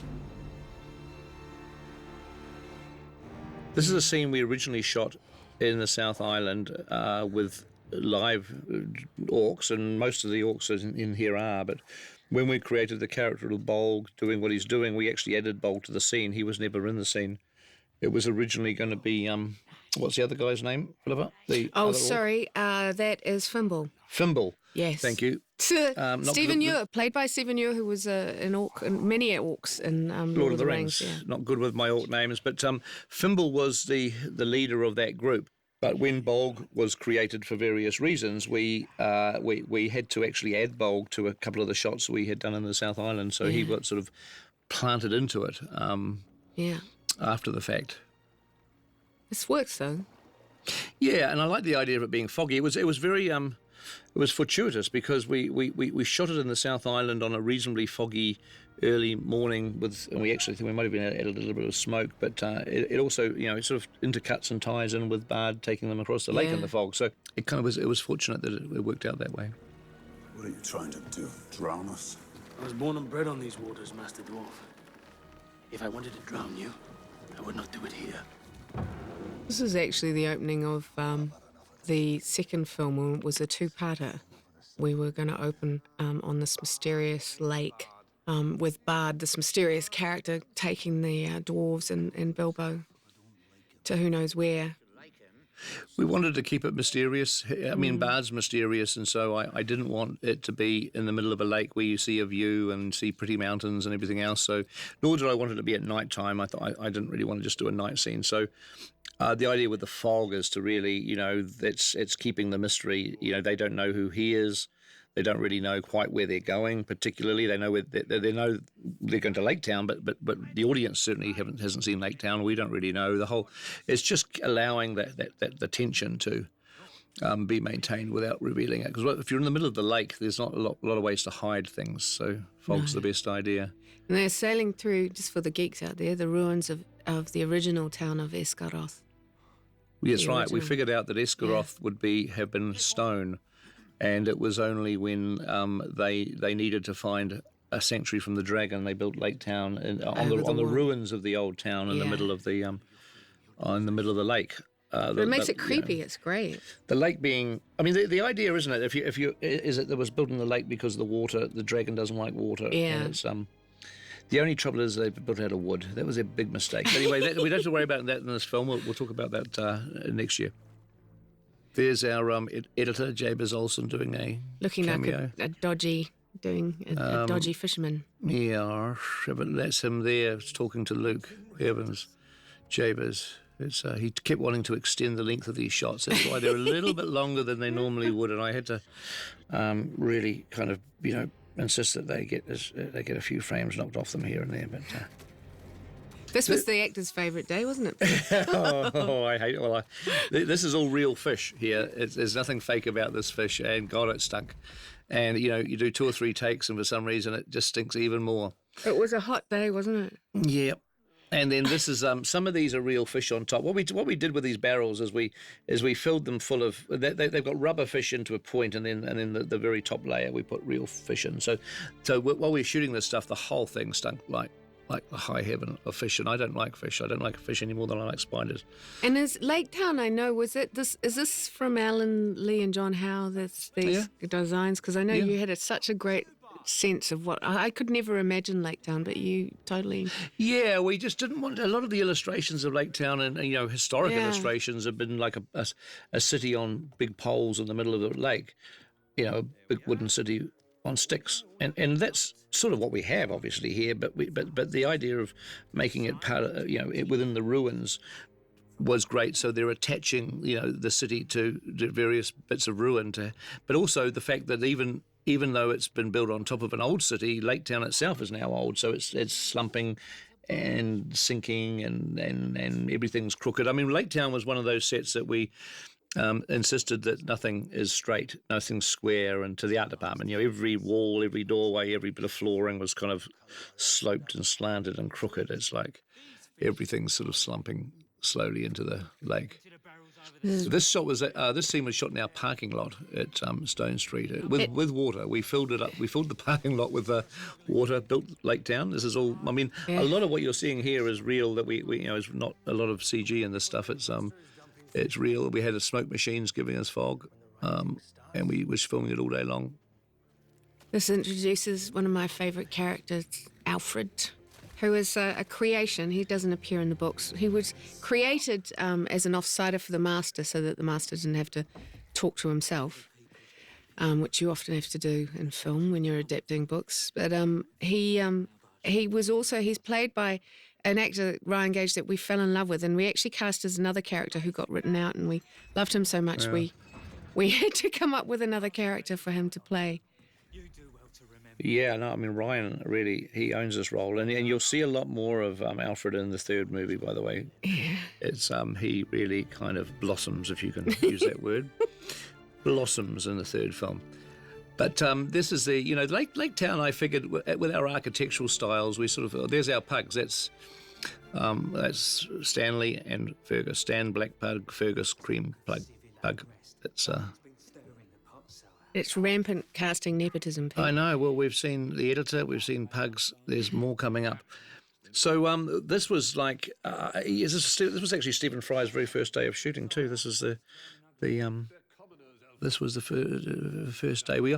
So it's tricky when you have an actor's first day be the first scene they appear. It's always nice to actually do it, like have the first scene somewhere in the middle of he's so good, the film, though. But he is good. He's great. I've known Stephen Fry for quite a few years. We've been working on a script together, and that's how I sort of have got to work with him really as a writer, and he's done a terrific job of our Dan Buster script. But I just like when the character of the Master was developed, and it seemed like he's a natural. Well, we kind of wrote it for him and with him a little bit. He was great. Yeah. It's like the comb over was a stroke of genius, I thought. Yeah, that is a little bit of Donald Trump in there. Inspired, and we should be grateful. Good idea. I do like the idea that he looks so bloody grotesque, and yet the thing he worries about the most is a little bit of a bald head. Yes, I know. It's puts a lot of effort into bloody combing that over. My authority. Who would dare? Who? This is an appalling piece of business coming up. It's Well, this is now you got a scene from the extended cut here that in the extended cut we didn't use in the film, and I almost feel like not talking because it's so beautifully written and such wonderfully played. Here we go. Look at those, wonderful. They are well, I'm actually not sure what they are, and I'm not even going to talk about it because I don't know. I didn't try eating any, but Stephen, he tucked into them. He whatever they were, he liked them. I think they might have been real. No, they weren't. Please tell me those weren't real. I don't and know, goats. and I can't say anything. Mountain oysters, aren't Mountain they? oysters, we call them. Oh dear, it's a bad business. Yep, and I like the bit where I love the bit with a bit of sinew coming out here that he has to kind of flick it. That stuff's great. Now he did that in one take, and that was the one we used. Oh God, it's repulsive. It's I'm not. sorry. Why? I mean, it's like, dear oh dear. Yeah, they work so brilliantly off each other, though. Yeah. I have to say, Ryan and Stephen. And this is a lovely bit of design of inside the Master's chamber, we call it. Just like a really weird old Dickensian. I mean, Charles Dickens, Dickensian sort of, intrigue and politics was the thing that probably influenced us or was on our minds more than anything. Even though he's dressed not Dickensian, he's dressed more like somebody out of the Middle Ages. It's just that lovely decrepit sort of dark Gothic kind of feel of the 19th century. These are all real fish. The guys. They spent another lovely day on set. Yep, another lovely day. And of course, what happens is you start shooting in the morning. You don't do the fish shots until the afternoon, and the fish have been sitting around all day, and then you finally get to them, and they're a little bit stinky, a little bit spongy. this entire set. This is still the same set. This was a big set in our parking lot, and the entire thing smelled of fish. It was actually quite authentic. It was. But now we're in our studio. This little bit here is in the. We're now gone to a different Lake Town set, and we're into obviously a digital shot here. Well, hopefully it's not that obvious. The thing with Lake Town is we wanted it to be so vast we could never actually make it one set. We didn't have anywhere big enough to build it, so we built Lake Town was assembled out of about 5 or 6 big sets. We kept rebuilding it inside the studio, so we would shoot everything we needed for one section and then build a new section, and this parking lot was another one, and we just kept expanding it and making it feel like it could be as big as we needed it to be, really. One of the things we were trying to do here, which is different to the book, is not just have them walk in and declare themselves for who they are, and then suddenly have the people. Well, you see, Thorin doesn't want anyone to know what the mission is. I mean, he doesn't want Bard to know. I mean, no, the doors exactly. are keeping, and also at the same time, we wanted to get the tension of them not knowing that there's an authoritarian government in the city. And the last it's he doesn't want to tell Bard about their mission. He certainly isn't going to want to tell these guys, these guards, and so the whole thing. And also the other thing that this scene does is it really helps us show that Bard is on the side of the people. Yes, and they're on his side. Or the people are on his side. Exactly. Yeah, So when they turn on him, it's quite shocking. Well, not turn so much, but don't listen to him. No, so. We also wanted to set up how poor the people of this town were, and so that when they are offered the chance of the possibility of riches from the mountain, they seize upon it. All of those things. So it had to do quite a bit, and we had to get to know, create a relationship between Bard and Thorin, and also a little bit, to a lesser extent, between Bard and Bilbo, especially for the third film. Right, yeah. Yeah, the idea that really the people of the town are on his side at the moment, apart from a few lowlifes like this guy here. He was shocking. This is, I don't know if anyone recognises, this is Stephen Colbert with the eye patch on, and those are Stephen's children. Yay. And that's Carter, our stalwart wingnut assistant, and that's Zane Wiener, our producer, and Norman, who get to do the fishing, because they used to love fishing at the weekends together while we were filming, and so it seemed like a great cameo for Zane and Norm to be Lake Town fishermen. Yeah. I mean, I actually did shoot a cameo as one of those spies. You got overruled. That was where my original cameo was. It wasn't at the beginning of the film like it is now. It was there, and I was at one of those spy network people. Yes, you were. And it got filmed, and I thought I did a pretty damn good job. And I screened it for Philippa and Fran, and their comment was stupid. Stupid, it's got to go. Cut it out. It's just stupid is what the word was, stupid.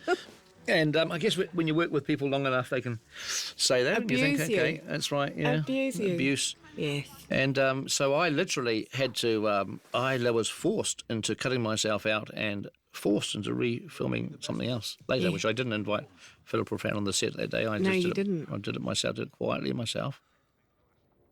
And that was the introduction to the Bard's daughters, Sigrid and Tilda, who are played by the very beautiful daughters of Jimmy Nisbet.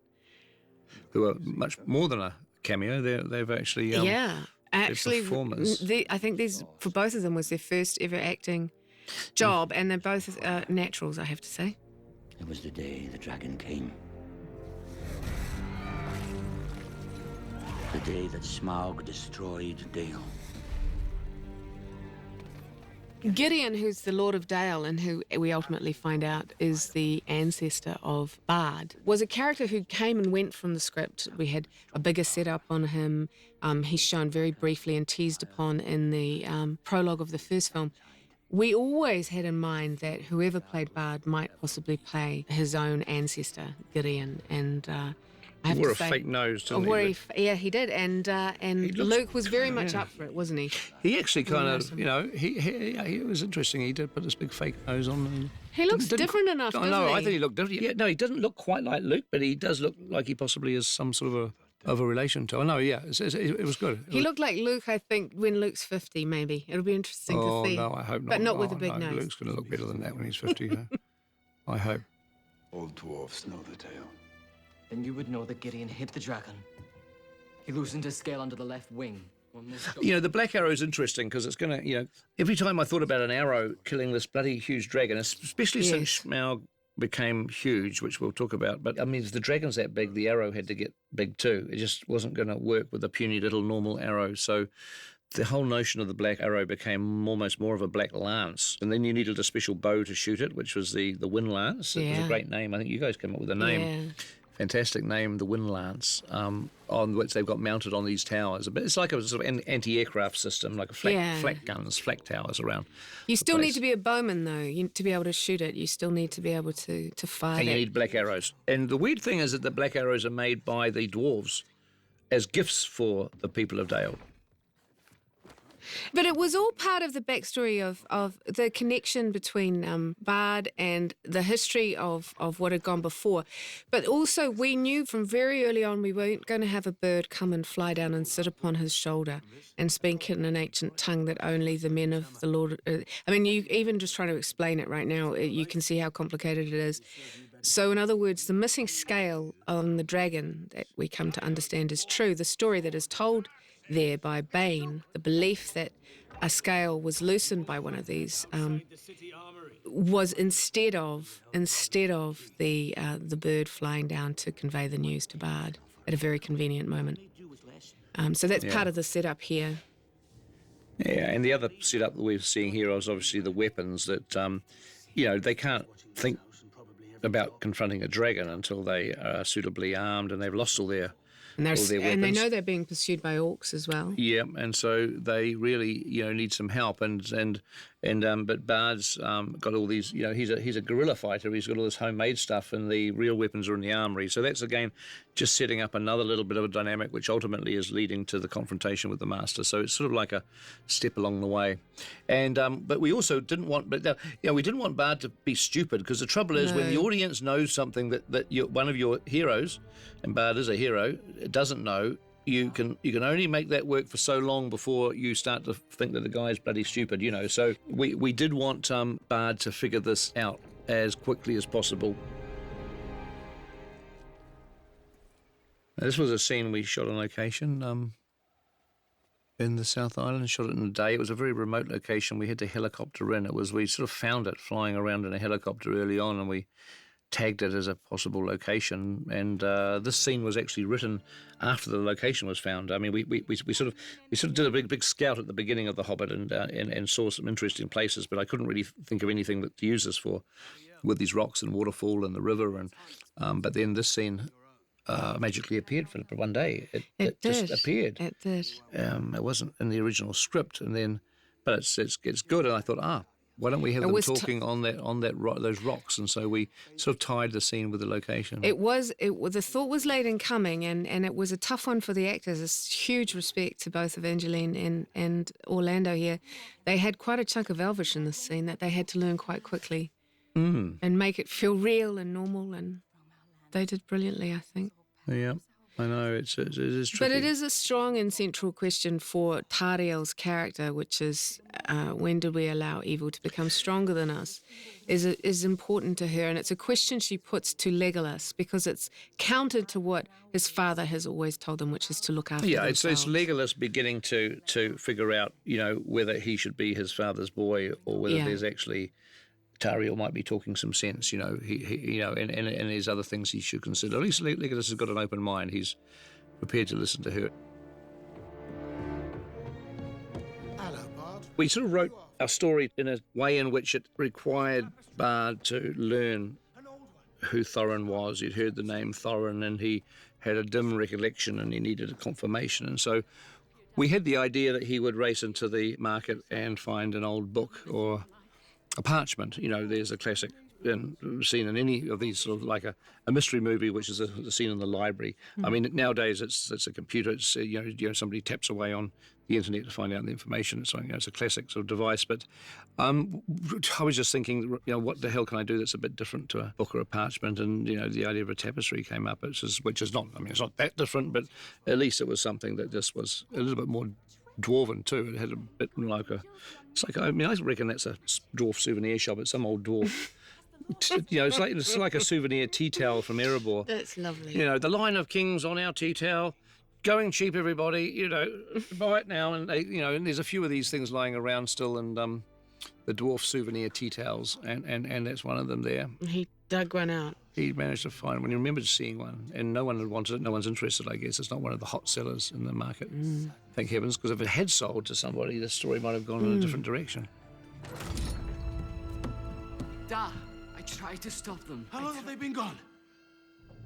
What's also interesting here, though, too, is we're beginning to plant the opposing forces, because it's Bard versus the Master. The Master's oppressing the people. Bard wants to save them.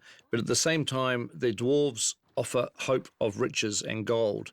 And that's ultimately the force against Bard now, is that the people, as much as they love Bard and dislike the Master, the promise of the gold, is it too great for them? The wealth is just something that is going to get used by the Master. And the dwarves, in fact, Thorin uses it, really. This sequence here, which is an extended cutscene, is exactly what they're talking about. They're talking about the hope that this gold brings people, and that, possibly they can use it to their advantage as a weapon against Bard, almost. Yeah.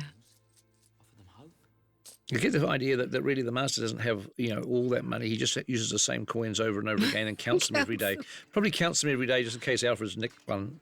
He just has to double check, stock take his handful of coins every single day. This little moment here is trying to, as you should always do in telling on stories on film, is try to do more than one thing at once. This is them being captured because of Kelly's leg and the wound that he suffered. Setting up the moment where Thorin tells him he's not coming with them. It's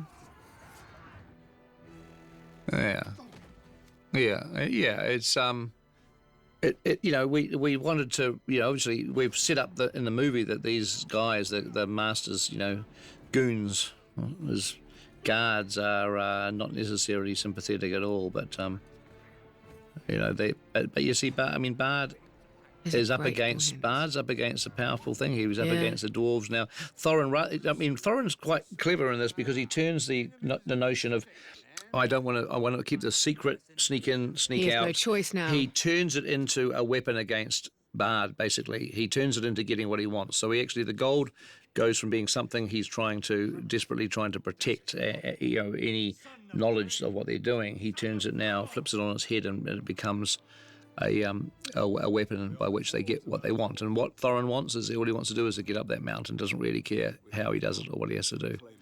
It's very striking here that you see the height difference, but what I think is really terrific is the way in which Richard Armitage as Thorin can show how commanding a dwarf can be, and how the dwarves of Erebor were revered by the men of the lake. And the men of Dale. Well, the relationship was always good between Erebor and Dale, wasn't it? Really, it was very good. much so. It was good. It's we shot this inside the studio. We had snow. Most of the snow there is real. It's not real snow, of course. It's some sort of soapy stuff that they drop from the ceiling. But we did most of that for real. It was quite fun shooting in snow like that. If you awaken that beast, it will destroy us all.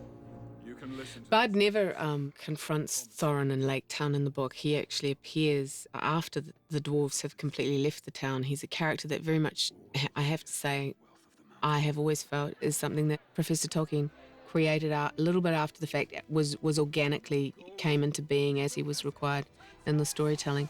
We felt we couldn't do that because these two characters have a lot more story to go between them, especially in the third film. And that conflict that happens in the third film starts here in this scene. It all begins here.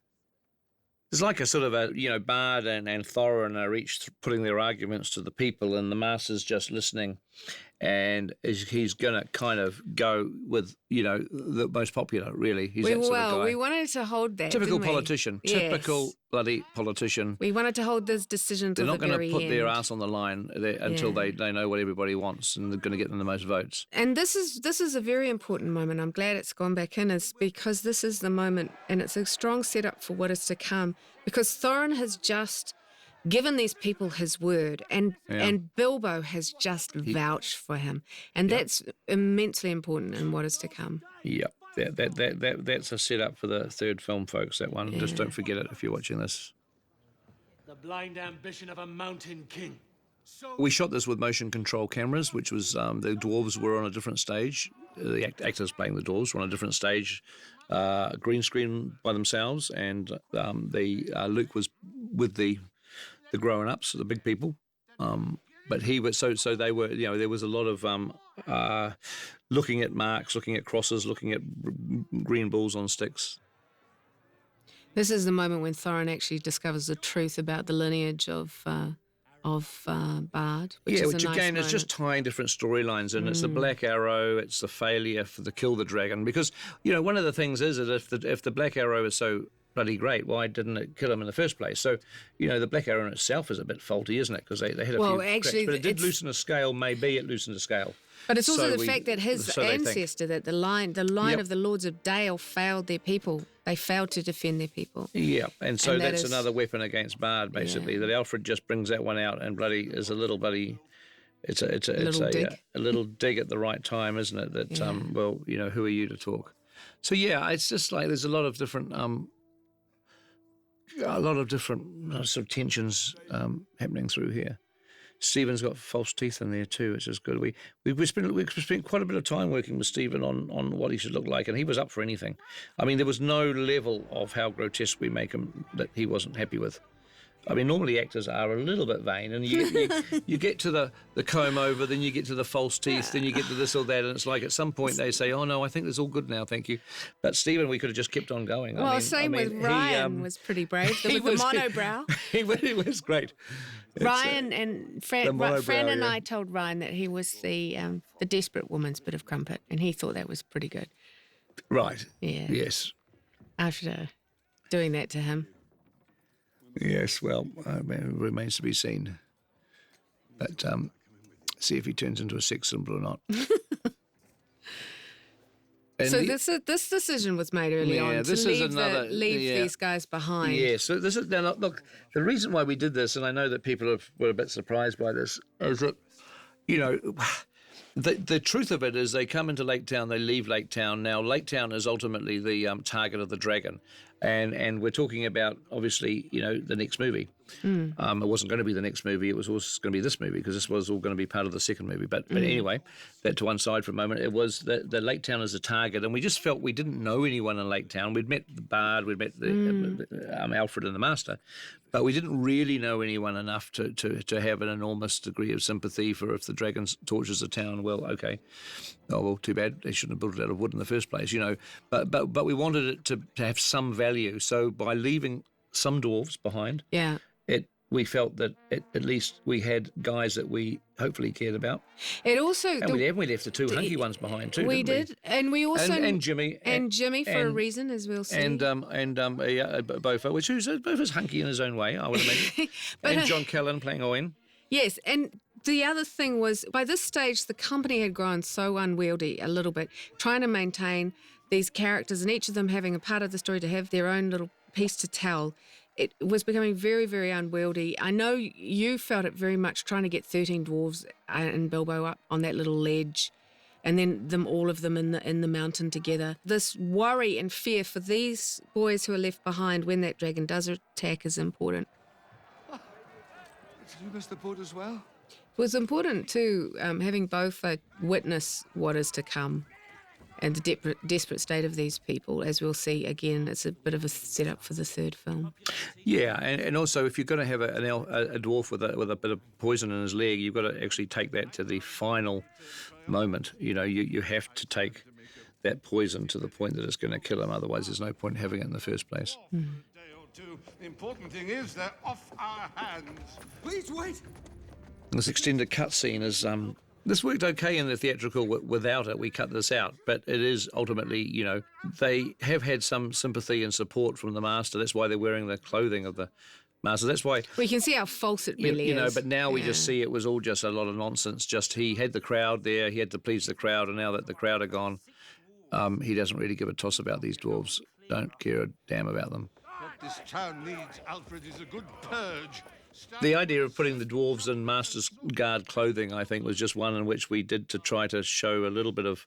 Well, one, we wanted to give them a little bit of wardrobe because they had to wear something, having lost all their clothing coming out of the barrels. But secondly, it was just to sort of show the ludicrous. I thought it was kind of funny that they're dressed up in big people's clothing because they, obviously they're dwarves. They don't have small clothes of any sort in Lake Town. But you'll see as the film goes along, the guys that a lot of them get rid of that stuff pretty quickly. When you're designing wardrobe changes like that, you've got to think about, okay, what scene do they lose the cloaks? What scene do they change? And I think, it's like you map that stuff out every step of the way. Mm-hmm. See, Thorin's now lost the red cloak that he had on the boat. For instance, he's just tossed it off at some point. Don't you just see it? Getting hotter. We had to helicopter up to the top of a bloody big hill to shoot this. This was one of those scenes where everybody came in a chopper, which when you're dealing with 13 dwarves and all their makeup, well, not 13 now, we've left 4 behind, 9 dwarves and all their makeup, and support people. It's a big operation. And we actually had to evacuate the mountain. The fog was coming in, and you cannot fly helicopters in this sort of terrain and fog. So we shot this, and we were just on the verge of kind of having it finished, and the clouds were closing in. I'm sure there's probably some quite good behind-the-scenes footage of that. And we just had to literally say, okay, everyone off the mountain now. Just get the choppers in, start the process, because you just had to relay them out of there. And we sort of got the scene shot. We didn't really not shoot anything, but it was a bit an exciting way to end the day, that's for sure. Slightly exciting, and we were all joked about having to camp up there the night and who was going to eat who. What was going to be the first one to have to, be killed for food. If you're going to give the title of the film to someone, you give it to Ken Stott, by the way. He always can get that sort of line off the page. Yeah, that was that's us putting the Desolation of Smaug. We did that in pickups, which is where the Desolation of Smaug was created, obviously, as is the third film, essentially. Because people talk about the 3 movies and with the sense of we added a third film, but in a way, this middle film is the third film, is how we think about it. Yes, it is. It's what really we had to create the most story for, yeah. Yeah, so the Desolation of Smaug was a great title in itself, but it was nice to put it in the mouth of one of the characters, I think, just to give it a context. So we got our 2 lads are arriving at Dol Guldur. This is a sequence that we did very, very early on. I remember this was one of the very first things Will Sylvester shot, actually. Was this scene, and it's interesting how that Gandalf, once Gandalf leaves the company, once he says goodbye to them on the edge of Mirkwood, and says, "I have to leave you," he really is not in the film a great deal after that. And of course, to go from having Ian McKellen in the movie for like 1.25 movies. Yes. To suddenly only having him in a couple of scenes, it's like it's tricky, and we wanted to give him, obviously an ongoing role to play, and this is continuation of the storyline that we saw last film, which is the necromancer, what is truly in this place. We wanted to enter Dol Guldur with Gandalf. We had to make that decision again very early on that because in actual fact, we were being true to the storytelling and the chronology of the books and the appendices, he had already done this. He already knew what was in there. He'd been here. He'd been here before he meets Thorin and Bree. Yeah. So he meets Thorin and Bree, and that is in the appendices as we have it, but this visit to Dol Guldur happened prior to that. We're just changing the order of it. And that's going to be a little extended cut thing that's coming up in a minute. We'll talk about that hand. Anything? Nothing! This was shot in the slopes of Mount Rupehu. It's a ski field. In winter, this is like full of skiers. And in summer, there is no snow, so there's not a lot of skiing and there's a lot of rocks. But it's a very beautiful place. This is a great idea of Alan Lee's, that there's this hidden staircase is actually within the body of a statue. You have keen eyes, Master Baggins. So yes, we know that Gandalf is being stalked by somebody holding that knife. And we're about to find out who. So this sequence, which we'll see here, and it's not just one scene, it's this plus what's coming up afterwards is a series of 2 or 3 scenes. It's like this does deviate from our normal extended cut philosophy. We're not normally an extended cut is literally we add edited elements to the movie, so it expands. It's like, well, you didn't see this, but here it is. It doesn't change the storyline, is what I'm trying to say. It doesn't change the storyline at all. Yet the sequences we're going to see coming up soon, it's probably the only time we've really broken the rule where we had to re-edit Dol Guldur differently to the theatrical, and it actually. So the two of them, it's not just like taking sequences out. It is changing the way the narrative unfolds in a way. So you've either got to decide whether you like one version or the other. Yeah. And this is really it's a payoff to there was a piece in the we shot in the farmhouse, wasn't it? The farmhouse in the first movie that I don't think we used in any version, which is we never where Thorin's seen. Father is, but it's the Mad Dwarf. Yeah. The conceit here is that Dol Guldur is a ruin, except Gandalf knows that it's not a ruin, that a spell lies upon it. This again was a conceit of ours. Professor Tolkien never really goes into, what shape Dol Guldur was in when Gandalf first entered there, except that, it was a prison, that people were held in there. And one of the characters that was held, and this is from the book, the canon, the storytelling, is that Thrain was held captive by the necromancer. So we've kind of blended different ideas of Tolkien's. That Thrain was a prisoner in Dol Guldur. That Gandalf entered it to find visited Dol Guldur, So here we're actually kind of bringing the two storylines together, because he never actually meets Thrain in Dol Guldur, does he? In the book, it's. Ah, yes, he does. He tries to save him. Sorry, stupid again. Oh, it's all right. sorry. No, it's all right. No. Don't just edit that out. I just can't remember. No, he does. You don't have to edit it out. Don't have to edit it out. That's where he gets the map and the key. I'm so focused on film 3, folks. It's just like I would have normally. I'd know these things. It's where he gets the map and the key in the beginning, right. But then he sits on it for ages, the map and the key, which was not a good piece of storytelling filmically. This is a fateful meeting. This is a meeting between, Gandalf and Thrain, played by the great Sir Anthony Sher, who did a brilliant job. We could play the madness, but also the pathos of this character. I mean, we've seen Thrain as a younger man in Bree in the flashbacks, and now we put that tattoo on his forehead. It was always faded a bit.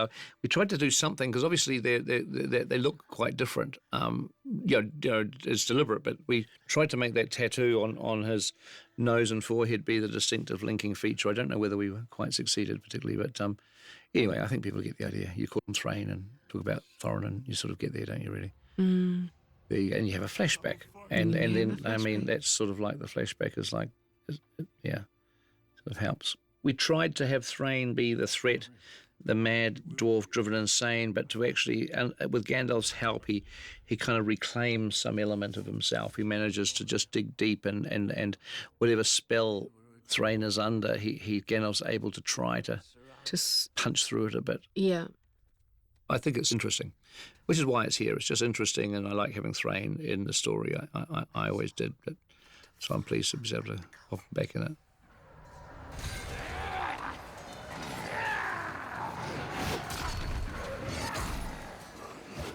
Now this is what we call the Ring story, the Ring subplot, because one of the things that we did that we literally took out of the theatrical versions, because it was just so much and unnecessary, is that the one of the dwarf rings, the 7 dwarf rings, one of them is on Thrain's the last of them finger, and this ties into the fact that the necromancer is collecting rings. He's basically he's a ring collector for reasons we obviously will find out, and that this is like it's partly why Thrain is of some importance to him.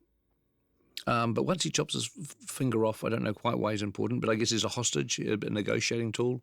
He does. He bargaining managed chip. to keep one thing from them: the map and the key. Yeah. Certainly didn't keep the top of his finger from them. They must they have took bit it. I mean, Azog probably bit it off. We don't see that, fortunately. The conceit here is that the only thing that was keeping him, and this is how the necromancer kept him captive, was through illusion, and madness, and that this poor soul could, had he had his wits about him, had he not been tortured into this state of madness, could have probably walked out of there.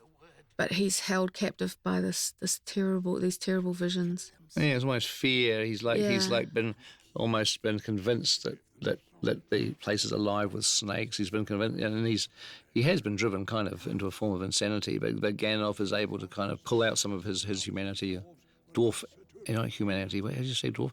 Dwarfanity, dwarfanity.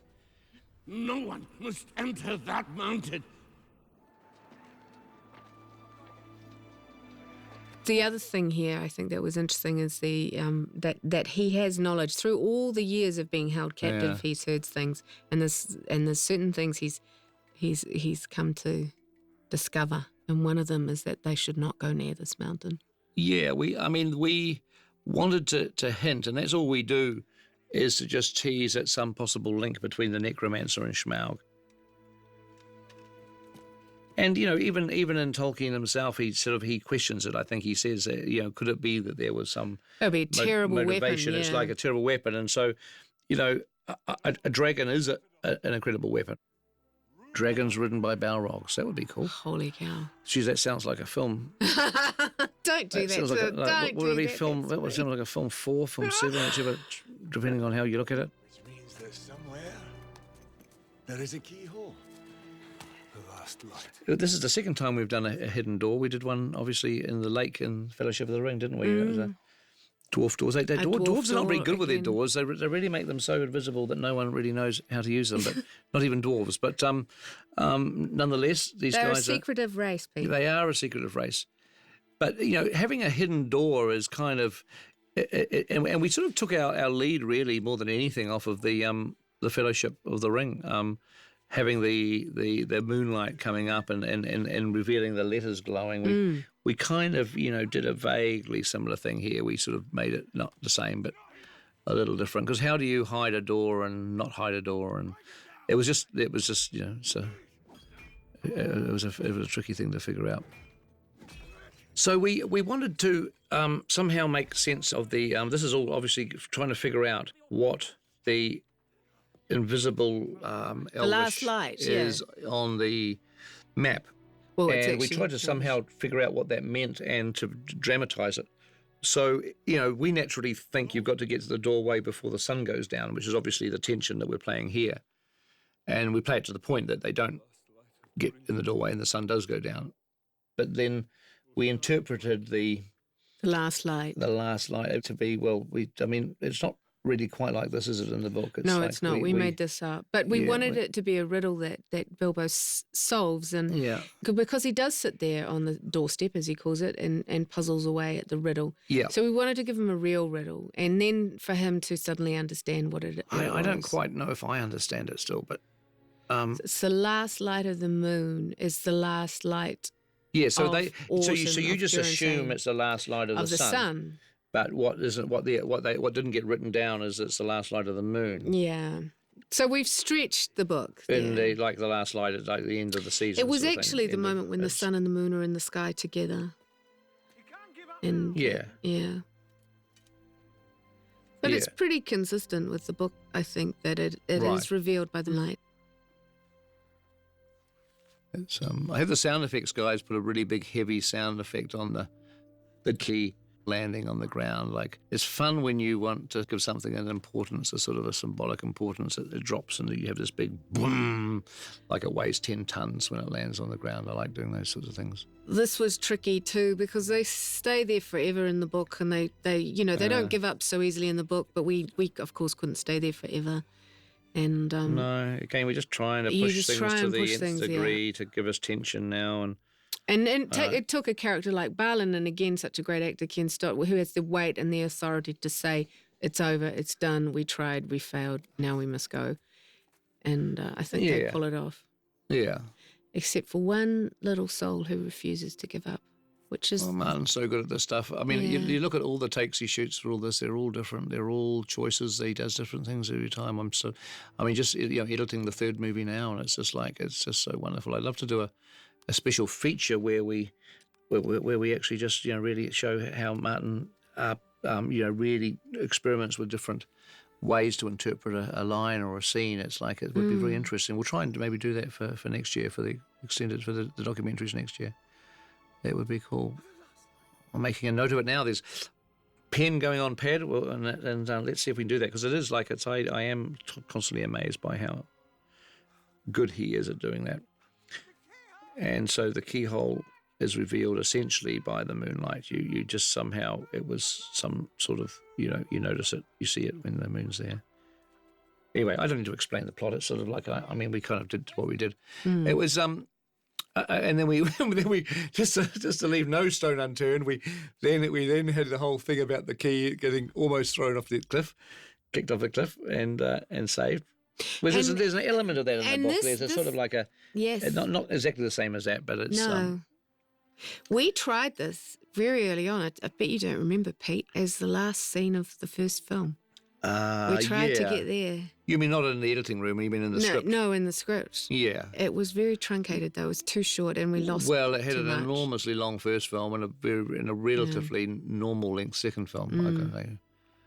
But yes, we did think about this being the last scene of the first film in the old Two Film scenario, but we ended up having it way back at the end of the barrels. But so this is everyone will think this is CG. Just that moment there, pushing the door open. It's not. That's actually the art department did that all by themselves, and I was very, very impressed.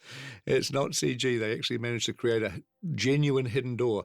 And this area in here that we're looking at is actually inside the door. Like, we actually had another set behind the ledge, and they're walking into another set. So we sort of did it for real, as it were. Well, if you can call this real. When things are really made out of polystyrene and there's lots of green screen. But anyway, they do. There is a door, and it was that invisible, and it. I love the thickness of it too. It's like a big bank vault, like you see those bloody Fort Knox things where those big doors that weigh 100 tons, sort of on perfect hinges, so they're balanced, and they just look so light when they swing open. But it's a clever dwarvish engineering. Clever dwarves. Red engineers not so good on the doors. They didn't the hidden door. Well, remembering how to open them, you mean? Yeah, or remembering how to open them. Yeah. This is a little setup we had here on the Arkenstone. So now what we're trying to do is to bring the Arkenstone back into the film again. Having talked about it in Bree, we're now just starting to. So because we deliberately kept the Arkenstone out of film one, out of the first film, because we just felt too much, and now but we're having also, to start to put it in. We always use a rule of thumb: play the moment as close to the moment as possible. So do the setup as close. So for everyone that wondered why Bilbo, why a burglar, what's a burglar? What does a burglar do? Why? What does he have to do? A burglar, dragon? How does all that work? This is really the answer to that. He has to go in there, sneak in, and steal one particular object. And again, shorthand storytelling, visually tying the Arkenstone to the throne of the king, and also the inscription saying that it will bind all the other families in defence of the realm. That inscription is not in the book. No, we made I knew that. I knew that. I knew that. Yeah. And this is definitely not. I know that this isn't in the book because we got lots of people complaining about it. But, I know. Hey.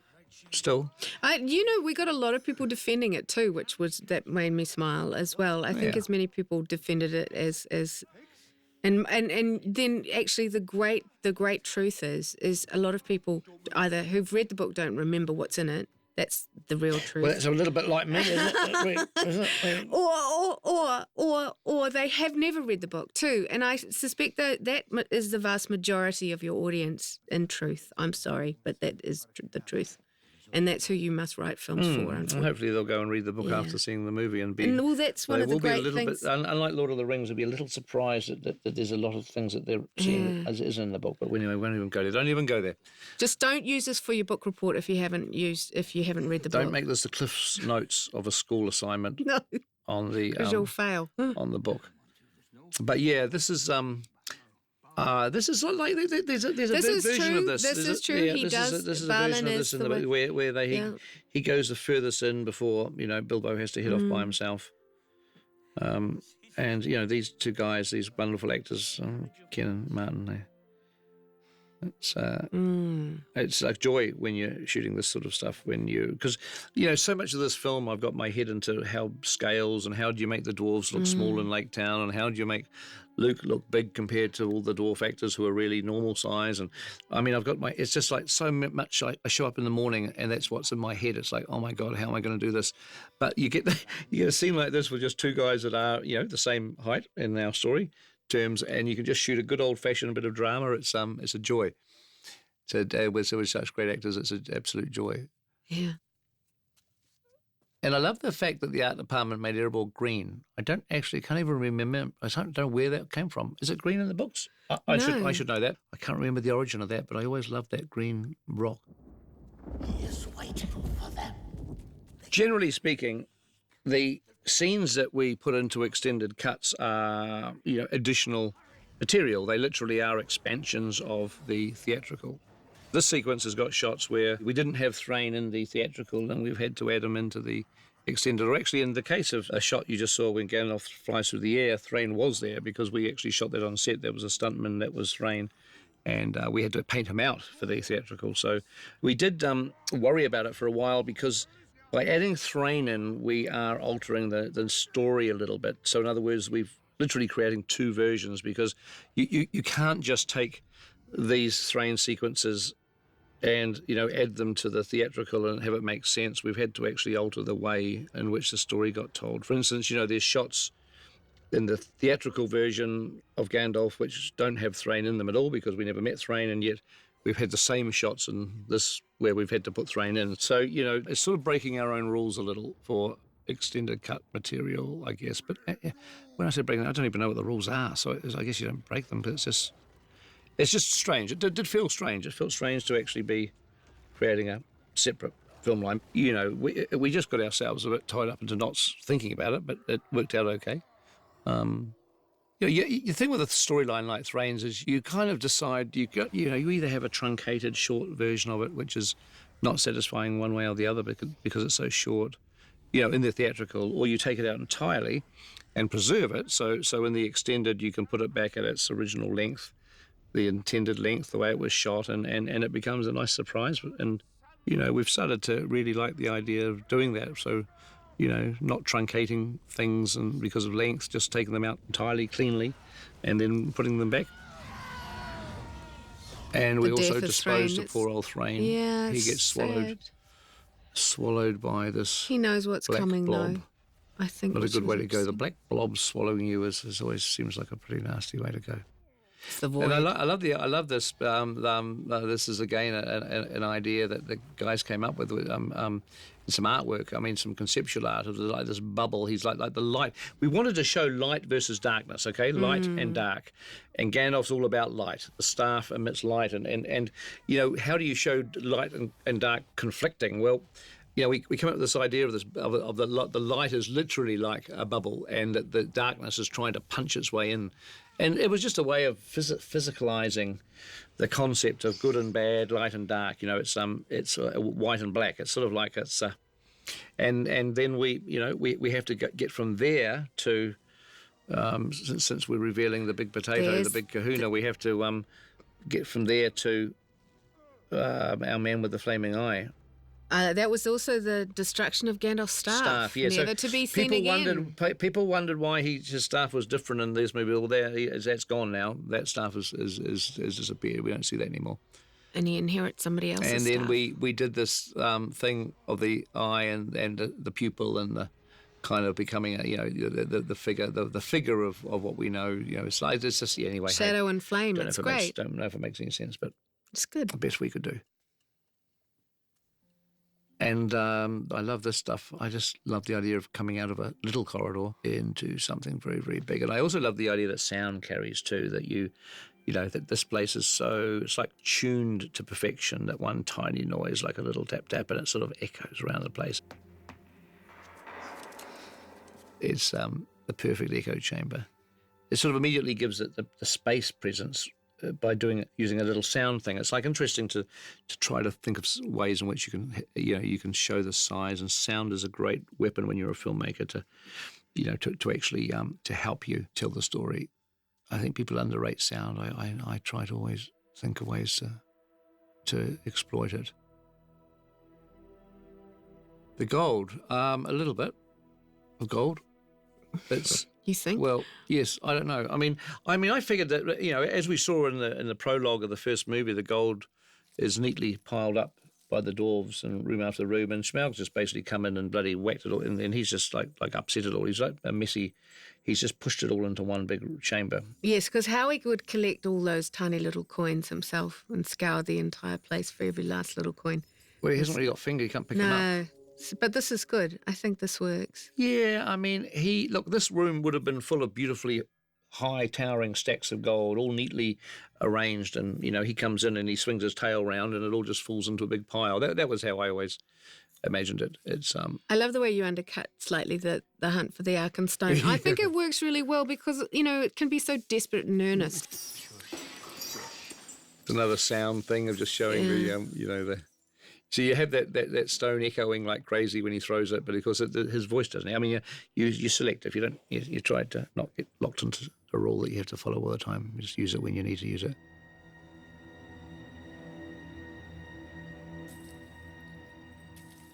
Yeah, it's this is the sort of thing that I like about movies. Is big. It's just a scale and being able to play with the scale and make things really huge. Again, revealing Smaug was a moment that we We used the gold cup, which I love, the little homage to the book. A gold cup has a bit more story in it in the book, but anyway, I love the idea too that that basically it's a homage to the end of the first film. It's the idea is that he's like we're replaying the end of that first movie with the dragon, and now Bilbo's the dragon is just like he's like a big cat, isn't he? He sort of nuzzles into warm, cozy things. Gold must have quite a good heat transference. You know what I mean? It's like he's warm in gold. And the dragon lying upon a hoard such as this, Tolkien magnificently describes how it sort of becomes infused with what he calls dragon sickness. Wow. It's brooding. He's lain upon it and brooded on it for many, many years.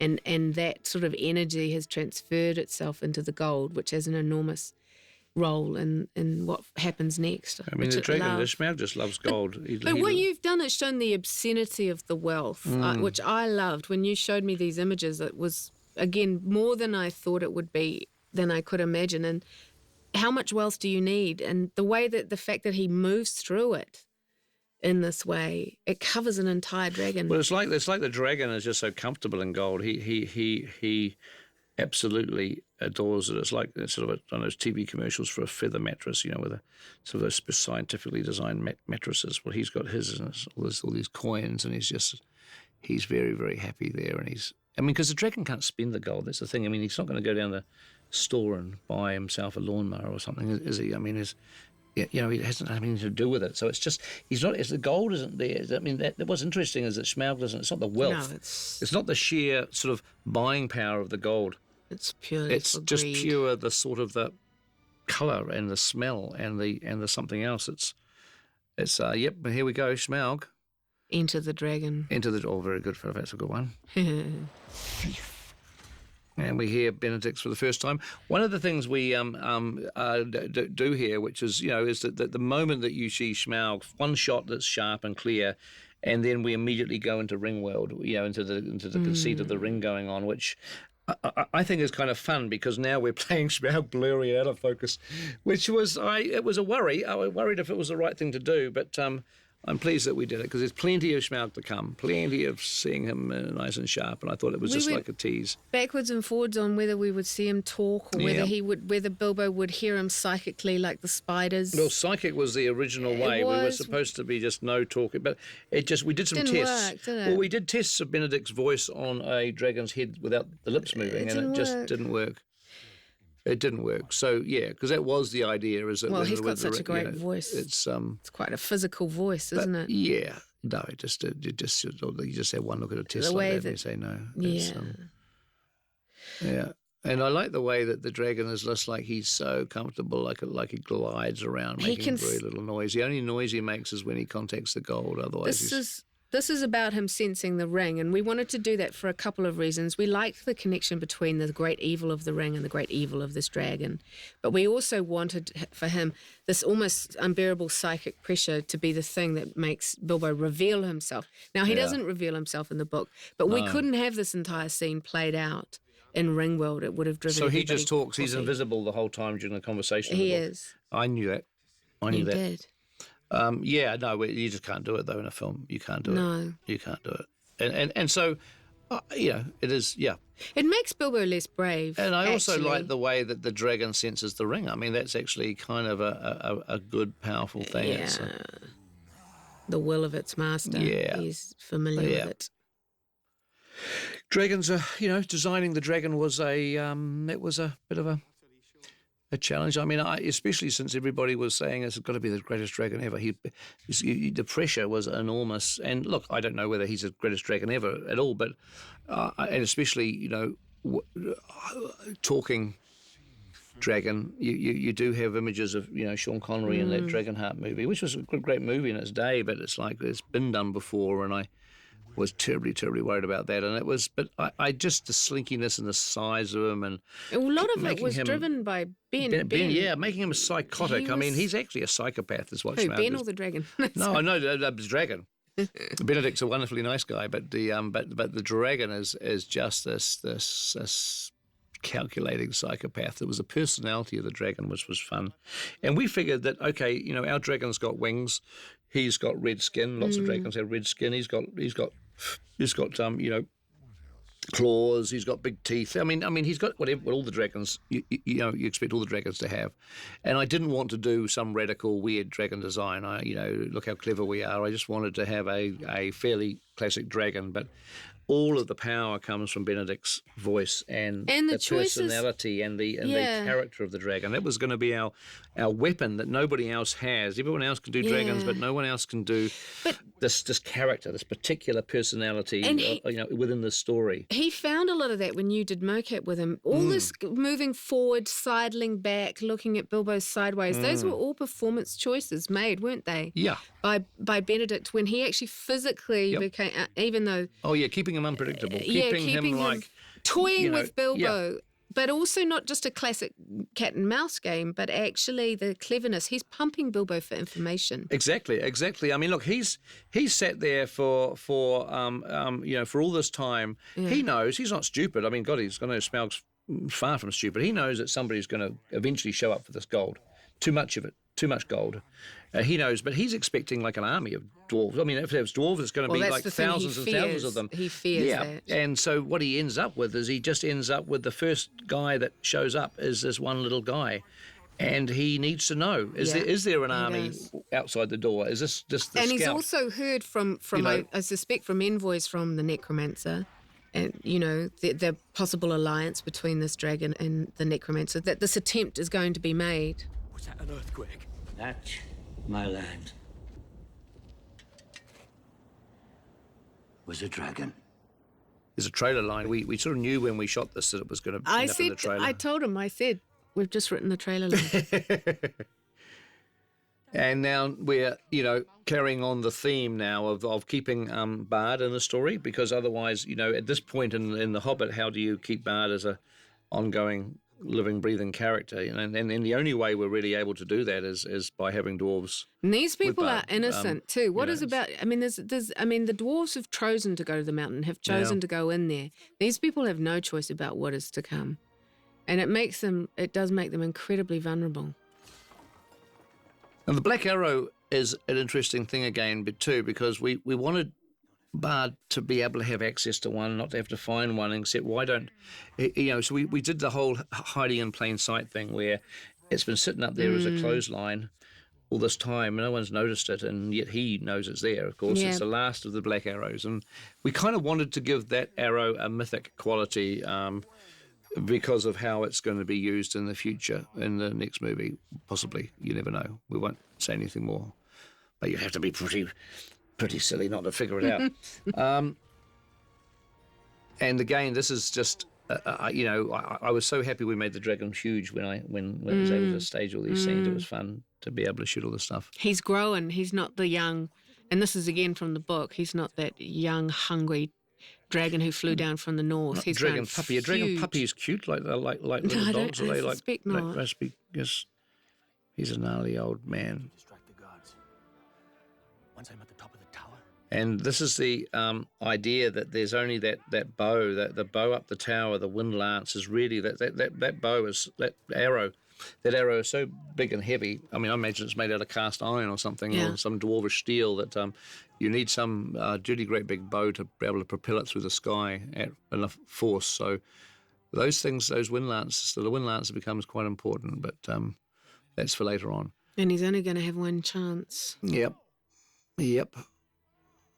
And this is giving, you know, this is just again giving the arrows some importance and but also bard importance, because we're about to take him, put him in just as you need him, the master. You know, all of this was driving towards the cliffhanger, the deliberate cliffhanger. Now remember where he puts that arrow, folks. If you're going to look at go to film number 3, the third movie. Just remember, we put that big statue by the boat so it'll be vaguely memorable, so people will remember where Bane hides it. I'm just warning you, just tipping you off, just reminding you also you can look really clever when you're in the cinema in the third movie and lean to your friends and say, you know what he's about to find, don't you? This is it was a great day. The scene was in a slightly different place, and our editor, Jay Olson, said, wouldn't it be great if the Masters, that post that knocks out the camera goes to black in the doorway? And it was such a good idea as a transition that we shifted the scene slightly. It was like one scene earlier or That's why later. You pay him the big bucks, Pete. Well, we don't pay him big bucks. Shh, quiet, don't. Yes, it's and this is again. This is I like that shot there. I'm quite proud of that shot. No, it's good. I didn't have any clue about that shot till I was rehearsing it with the guys on the set, and we were about to shoot it. And I just saw Richard standing there with a statue behind him, and I thought, oh God, this is too good to be true. I had no. And you know this. I mean, that's what I like to do. I like to have the actors up on set to block it as we begin to shoot. I don't really do rehearsals as such, but we do sort of on the day we're going to film it, the actual day, we block it through and plan it. And this is what I remember. Fran and I trying to weave together the words of Smaug, and then Balin beginning to get very, very worried. Yes, because in actual fact, how much of this is true? Why isn't Thorin going in there to save Bilbo, or at least to attempt to save Bilbo? And, you know, I mean, things are beginning to shift and change. Well, it's also, and he speaks the truth, too. Yeah, I mean, that is the interesting thing. Yeah. I found that interesting is that he's trying to plant this thing in Bilbo's head that Thorin might be going nuts, and he's actually telling the truth. He is not lying. But he's also, does he care about him? Because would you send, if he truly cared about him and valued him beyond his own ambition and needing the Arkenstone, would you send him in there? No. Well, is he Thorin's, really your friend? Judgment is beginning to waver. Well, he's the closest to the mountain he gets, he's in their grip. Yeah. He's in the grip.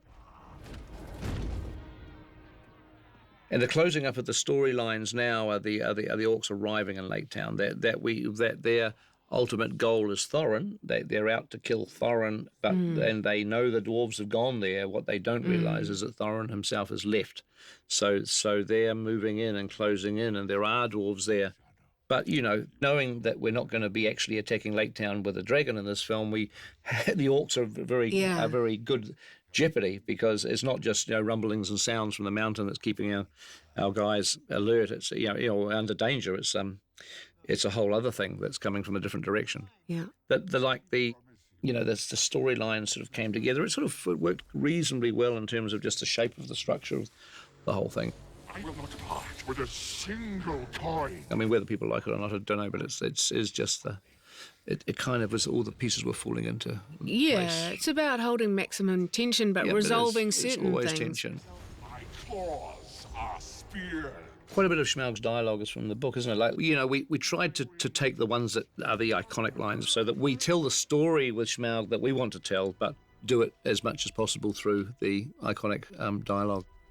Now, that line he said on the top there when he says, I will not part with a single coin, not one piece of it. Just remember that, folks. This is another thing to make you look smart in the third movie, because that's a set-up line for the third movie, and you'll be able to, again, look pretty clever. Now, see, that's a line we wrote, but it comes from the book, right, because he yes. won't give up a single coin. Well, your lines are also brilliant, Philip. I just assumed it must be Tolkien. I mean, they're magic, and so No, yeah. but what I'm saying is it was inspired by the fact that, that he writes about the fact that he knew where every single coin was. I love that. I love the idea that you cannot take one thing, which is Yeah. obviously in the book is the gold cup. Yes, it you is. can't take one thing out of Without there him without noticing. him knowing Well, exactly that's what what's missing. inspired the line. We wrote it completely and utterly inspired by the creation of Right. Professor Tolkien's creation. Right. And then Benedict Cumberbatch took them to a whole other place. How do you choose to die? And That was brilliant. I love the way that his chest lights up. It's like a furnace. So he can't just continually blow fire. No, 3 puffs. He's got to do well. I mean, So it's an ignition. There's like- almost like an ignition. Yeah, I mean, I couldn't, again, just trying to visualize a dragon, to have a dragon that just can open his mouth and flames come out. Yeah. I wanted to physicalize it more, so we actually created this little thing where he has to do 3 intakes of breath, and the third one to build up the heat inside his chest, the power and the heat, and then the flames can come out. You'll sort of see we kind of try to stick to that rule, and it lets people know what's happening. It's like a little tension thing.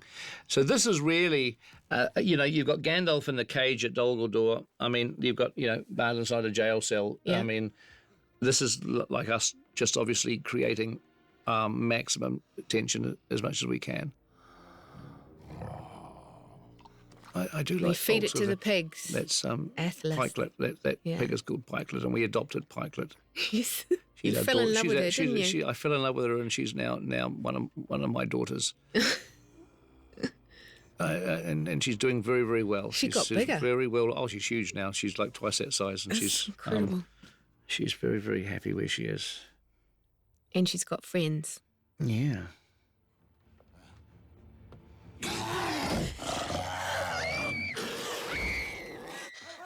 Now this is the again it's like it's creating a situation which is putting maximum jeopardy on the four dwarves and obviously the children who are left behind. Bard's in jail, so it's like, okay, so how much danger can we put these guys in while their father is now in jail? And that combined with the fact that we obviously have our elves about to arrive. Creating a moment in which Legolas and Tariel can make a difference coming into the sequence. It's also pretty cool. The fight, I mean. Yeah. It's good to see them in action. Well, we couldn't let the dwarves do anything too effective because obviously that's the role of the elves. There we go. Now we're talking people who can do effective orc killing. Right. I do. I mean, it's like Amy did a lot of this, didn't she? Oh, herself? a huge amount of it. Yeah. And I mean, Orly did too. I mean, I think probably Orly did every single shot in his fight, and eventually did the majority of them. And it's it is. I mean, the thing with Elvish fighting is it did eventually. I came to realise it's a case of inventing imaginative ways to kill orcs. Really, the old blades up the chin and out the top of the head is a good one. That's always, I like that one. I mean, it's just like how many cool ways within a PG-13 environment can you knock an orc off? And hey, this is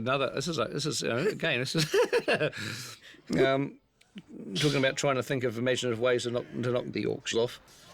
This is just a silly thing that we, again, do. It's the sort of thing you do. You like oh dear, just rips off the head, rips off and lands. Nasty business. You enjoy it, don't you? Yeah, I know. I look. It's a piece of. It's like, it is one of the joys. It's like it's how and I think this is okay for children. I mean, basically, what children get from this movie is if they ever get attacked by orcs, they kind of know. It's like a little menu of ways in which that they can deal with the orcs. They have a little checklist of different techniques by which they can sticking them in a boat, flipping the boat up in the air. It's one. Yeah. It's good. Tick that box. It could be handy. Could be useful. It's like a life lesson when you're dealing with orcs. So this little moment here, this is a fateful little moment when Beaufort turns up with the Swede, is a little homage to the moment in Lord of the Rings. It's Kingsfoil. And Kingsfoil is the name of the men. The men call it Kingsfoil. The elves call it Athelas, don't they? Yeah. Yeah, I knew that. You see, And in the hands of an elf, it can make a difference. So it's a little bit of an intersection there. We did it deliberately. Yeah. This was a revelation that Thorin had not deserted Bilbo, that he'd gone in himself. And then as soon as he enters here and sees the vast wealth, it's the last nail in the coffin in terms of the madness, really. I mean, he's sort of like, you know, his judgment, if you like, is kind of impaired from this point on, and to get a lot more impaired in the third movie. This is a great scene between these two. I love this scene. I really do. I think these guys played it beautifully, and they're doing not mine. They really, really did this well. It's just the moment where you don't really, what you don't see coming. And the question is, has Bilbo got the Arkenstone, or has he not? I mean, and I don't know. We'll have to wait till we see the third movie. I've got no idea. I've got no idea.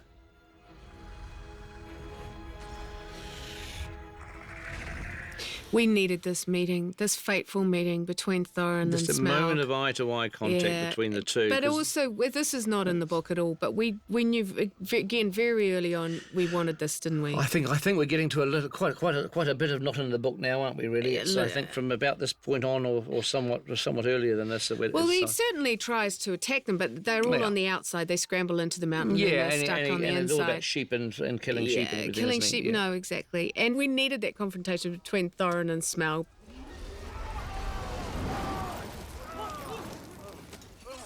And also, Thorin, Richard Armitage had a hatred for this brown woolly costume that we'd given him. Well, actually, we did as well. But you probably were winding him up, or he was winding you up. I don't want to know the truth, but anyway, he came up and said, "Is there any way I can get rid of this?" And so hence the fact that it got burnt off. And to be fair, I don't think he could fight in it very well, or he couldn't do the physical movement. So literally, that little gag of the flames and burning it and discarding it was done because, one way or the other, Richard wanted to just get rid of that. This is the end of the line. This is where the storyline is now, everything is kind of coming to its maximum. She's made a choice to stay. This is very much based on Frodo and Arwen from the Fellowship, which in itself was something that we concocted because obviously Arwen riding into the forest wasn't. So it's like we're sort of paying homage to ourselves, really, aren't we? Oh dear, it's a bit embarrassing. It's still like, 6 movies of tying them together. I love the light. Here, you see the light, which is, this is something that Professor Tolkien wrote about the elves. And it's like when you get taken to that point of death, which Killy is, you get taken to that point and you start to see the elves for what they are. That's what the elves, that's what they really are, people of light like that. And it's only that they, it's when you're taken to that sort of that, into that space that you can actually see that it becomes visible to you. This is the security camera footage. We always used to joke about these being the Erebor security cameras, but this is again just trying to now create a climax. Really, is what we were doing. It was like this was a, when the decision was made to make it 3 movies, we literally had to figure out a way to end this film with a bang. I mean, you literally just to sort of end it with something that. They had to have a reason and a purpose in this hunt through the tunnels, and that they needed to try at least attempt to get out. That felt like the most logical and honest thing that they would attempt to do, even though they know that most of the exits are blocked. Yeah, and I just love the notion that this huge big dragon he can roar and breathe fire and be enormously huge, but he can also be totally silent as well. I kind of quite like that idea. And this is obviously the coins embedded in the scales, which is a big thing in the book, that he lies on the gold so long he's got these coins between his cracks, as it were. Excuse my language.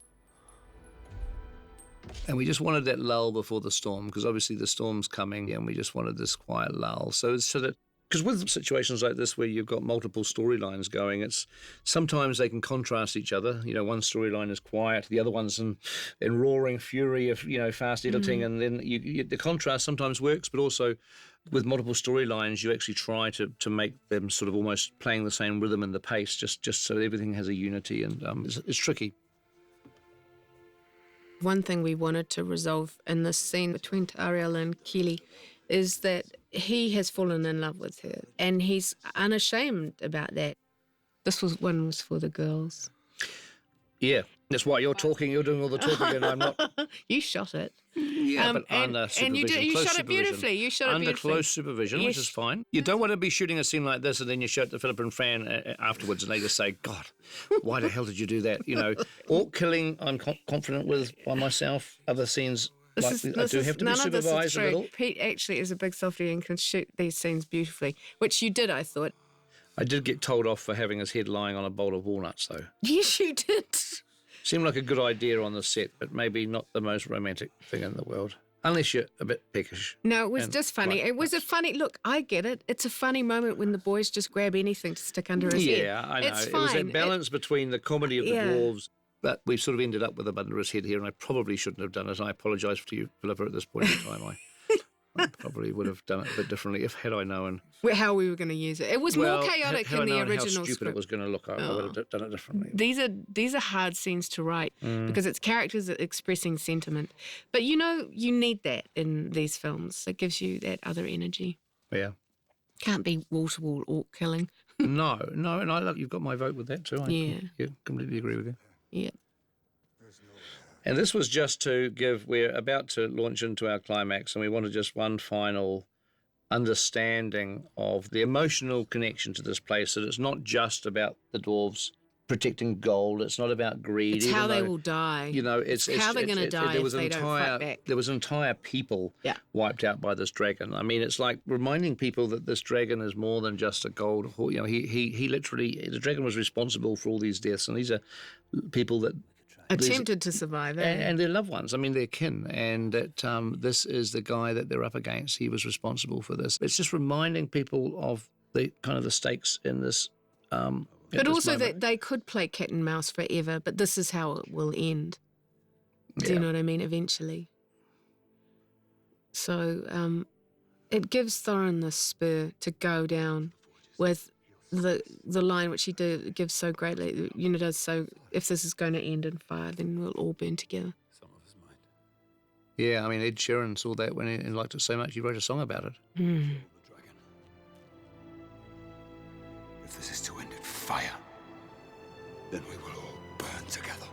It was a pickup line. It didn't exist before we shot pickups. It was No. like it's sort of a bit more of a Schwarzenegger line than a Tolkien line, but it's okay. It's all right. It's okay. Run for your lives. This was interesting, all this dragon stuff, because it was having to somehow let these dwarves who really have no ability to hurt this dragon. I mean, can they really hurt the dragon? I don't know. I don't think so. I mean, you imagine they're going to stab them with those little swords of theirs? I don't even know why they're carrying the swords. They're probably heavy. They should throw them away. But they really cannot do anything. And it was creating a means of which to fight the dragon, because that was our real dilemma in the movie. It's like if the dwarves are going to make some sort of a stand against the dragon, how do you do that? We came up with what is the most interesting thematic way to do it, and that's where the molten gold came from. The idea and the notion that you would destroy this beast with the thing that he craves most, or at least attempt to, and then you have to figure out how the hell that's going to work, though, because it's not easy. Bolger's from the book, but we used him in this particular way in this film for a purpose, which really was to provide a strong antagonist for Legolas. Because if you think about Legolas, in these movies that we've made, he basically slashes his way through orcs like a knife through hot butter, basically. And so we just thought it was important, and it could be fun as well, to have Legolas, meeting an orc that was literally like just slamming into a concrete wall. I mean, like, this guy, no matter how good Legolas is, this guy is truly formidable. And we've never actually done that with Legolas before. That was part of the plan. And obviously, it is the beginnings of a storyline, a feud, if you like, but a tension between these two guys, which will take us through into the third movie as well.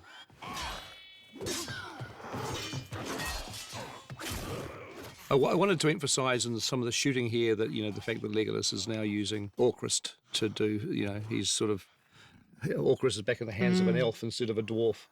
But even Orcus isn't able to really do a great deal against this brutish kind of character.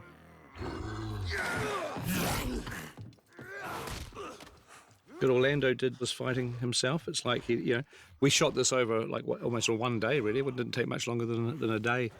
And we had a big stunt guy in a green costume, or stunt performer Big Mike, and Ollie and him just went to it. And the great thing with doing it that way is that Orlando has somebody to grab, to hold, to interact. Someone who can shove him against the wall, someone who he can push. So you're getting all that natural interaction, and then you're obviously replacing Big Mike with the Bolg.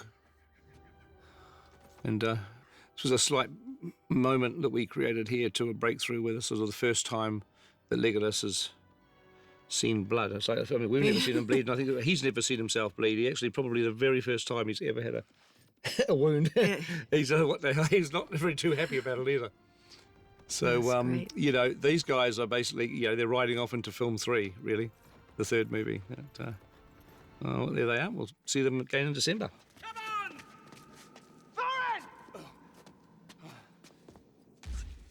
I mean, this whole sequence really, and now we're talking from here through to the end.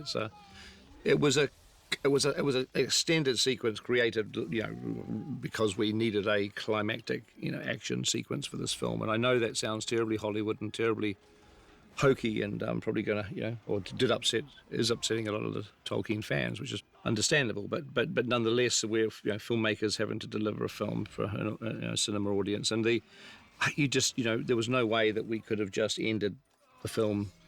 Earlier, where would you have ended it? I don't know. No. You needed something that was going to actually pay off this huge build-up to this dragon. I mean, you can't really do, and it's not the dragon attacking Lake Town either. That's not really the climax that we wanted to do. Because we wanted it to be that Smaug and the dwarves. Exactly. Because the Smaug is the enemy of the dwarves. He's not the enemy of Lake Town particularly. He's the enemy of the dwarves, and this is now a moment that was not in the books that Tolkien didn't write, but at least the movie gives us an opportunity to see what would have happened if the dwarves had tried to take Smaug on. Exactly, and in the film, and we did give up a fabulous moment, I suppose, which is in the book when Smaug smashes half the mountain to block them inside the mountain. We do know the dwarves go in the mountain in the book, but it became a case of them hiding, really, while others suffered, and it was so inherently unheroic and passive and visually actually not very interesting. So I don't feel, I think absolutely we had to serve the film in this moment. Slug. When we were talking about how we would stage this, what can dwarves do against a dragon? I mean, that's the question that you're asking yourself. And so we thought about what the dwarves have at their disposal, what's available in Erebor. There's not a lot, but the dwarves are famous for their foundries, for their ironwork. I mean, that's something that is part of the dwarf culture. And so we just came up with this notion of what happens if they fight the dragon with their foundry, with their forge, and then the concept, well, there won't be a forge because the place has been abandoned for all these years, and then the idea that Thorin tricks the dragon into igniting the fires, and so we sort of just build upon idea. Yeah. It's just a series of notion of ideas that kind of somehow you put it together. We were very lucky by we got such a great Weta workshop, conceptual artists, and we've got great Weta digital previs artists, and these guys did major brainstorming sessions for me, because I can't think of all this stuff myself. I really can't. And what I love doing is collaborating with these guys and sort of describing the basic premise, just like I've done, and then they just say, listen, come up with some ideas. And what you end up getting is that, obviously I've got the basic sort of flow of the film, not the detail, but the flow in my head, which they haven't. So you get these ideas that are wild and crazy and varied, but within them there's great moments. And so really what I see my job then as being is pulling together these pieces, these snippets of ideas, and actually bringing them in to serve a narrative flow, which only I can do really, because that's my job. And so this is the amalgamation of like a lot of different ideas from a lot of different people, sort of all coalesced into a carefully shaped. I mean, it's not just this stuff is actually hard, and you do shape it very carefully. It's like a little mini movie unto itself. What happens in this sequence? The joy of it was filming it myself. I mean, for the most part. I mean, there's a few green screen shots of some actors, but they are few and far between. In actual fact, a lot of this was shot just by me on a motion capture stage, where we had an animation team creating an animation, a rough, not as polished as you see here, but a rough version of what you see in the environment. So I'm able to step into the motion capture stage with a camera in my hand, except it's not really a camera. It's an old video camera that has the guts taken out of it, but it has markers on it that the computer sensors are tracking it. So it becomes like a virtual camera. But the great thing is I can look at the screen and I can see where I am. It's like you're stepping inside a digital world, an artificial digital world. I could stand in a stage, look around, couldn't see anything other than the stage. But if I looked in the screen, I would see the forges, the foundry. I'd see Smaug coming towards me. I'd see the dwarves and in the buckets. I'd see everything that you're seeing here. I was within that world, and so if I could pan, I could track, I could crane up and down. I mean, anyway, you're probably best to look at it in the documentary section rather than have me talk about it. It's a visual thing really to be able to understand it. But it was just fantastic. It was a home movie because it was just like, apart from all the motion control sort of technicians up in the computer bank sort of area, it was just sort of virtually me by myself with a camera. That's filmmaking. That's the way I like filmmaking. It's just it was back to my Super 8 days. Just very, very strangely intimate and very satisfying. So I figured out a way to a good system to designing shots and figuring it all out, and it was a lot of fun. Because this looks like a storyboarded scene to me. It looks like a scene where it's been carefully planned and storyboarded with prevas. It wasn't. There wasn't any prevas of this. There was no storyboards. There was nothing at all. But we would animate 30 seconds. And then I would stand there in the middle of this virtual world and I would just explore the storytelling. I'd say, okay, what's the story being told in this 30 seconds? What are the camera angles I can use, I can find to actually tell that story? And all of this stuff was made up on the spot on the stage. Didn't know what I was going to do when I walked on the stage, and it was exciting. It was really, really exciting time. Not so exciting for everybody else who was trying to deal with this coming together at the last minute. I mean, some of these shots were literally, like I was on stage filming some of these about a month before the premiere. And, let alone all the computer work that had to happen after I handed it over. I mean, it was terrifying. We're all still a few months later and we're all still recovering from it. I mean, everyone's a little bit shaky still. What I love here is the visual elements that were brought into bear, the whole notion of the gold and the greed of the dwarves and how they actually end up being able to use it against the dragon. I remember Fran and I talking about how incredible it would look, a golden dragon taking flight into the sky. And you got some drawings done very early on, I think, by Gus. Was it Gus? Weta Workshop, yeah. Weta Workshop, which was just magnificent.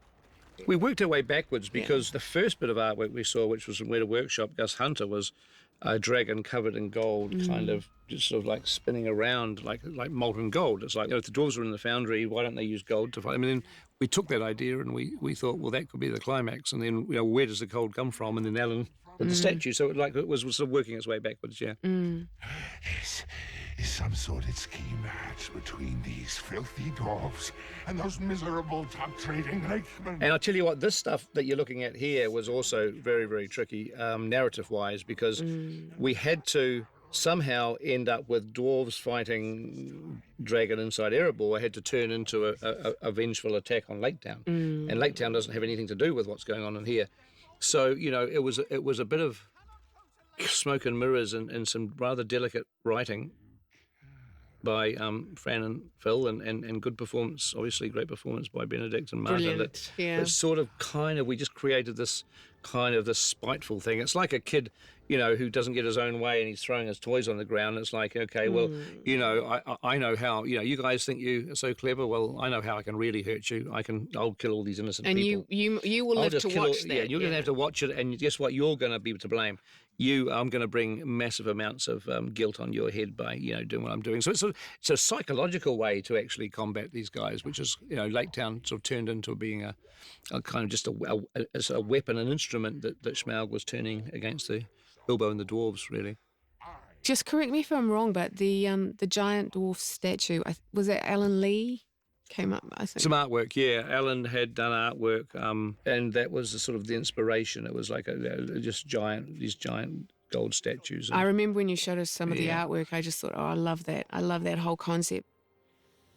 I remember thinking it was such a genius idea because the very nature, they're diminutive, they're small, and yet here in this moment, he's confronted by a giant dwarf, which was so brilliant. And it's turning, Smaug is a character full of lust and greed for gold. I mean, that's why he, he does suffer from dragon sickness. We hear a lot about dragon sickness and the way that it, could possibly, affect Thorin. But Smaug is the ultimate dragon sickness sufferer. I mean, he has been driven crazy by his lust and for gold, his desire for gold, and which is what dragon sickness is. And just as it can affect dwarves, it can affect reptiles, large reptiles. And so we wanted to somehow turn that against them. I mean, again, it was just trying to use irony. I mean, we love the concept. You think of the ironic things, what you would least expect, or how you reverse things on him that are partly, associated with him. It's like, I guess, I don't know how else to describe it. So somehow fighting him ultimately with gold, with molten gold, was we thought would be the ultimate, way to finish this whole Forges sequence. I mean, this is a huge cheat, all this stuff. Well, not that you really would think anything else. I mean, dragons didn't really go into molten gold. But the thing with this is in the design, and that floor is only about 3 foot deep, so we had to sort of keep lowering the floor like it was a elevator going down as he went under the gold. The floor that went down and down with him, because as you can see in this here, I love these shots. It's not very deep. Yeah, well, this was the artwork totally inspired us, the artwork of the Golden Dragon. And we wanted this sort of Catherine wheel effect when he spins around here and the droplets of molten gold fly off in like a circular Catherine wheel effect. And that took a bit of doing, actually. It was, and then there's the golden rain. It's shame I didn't hold that shot longer, actually.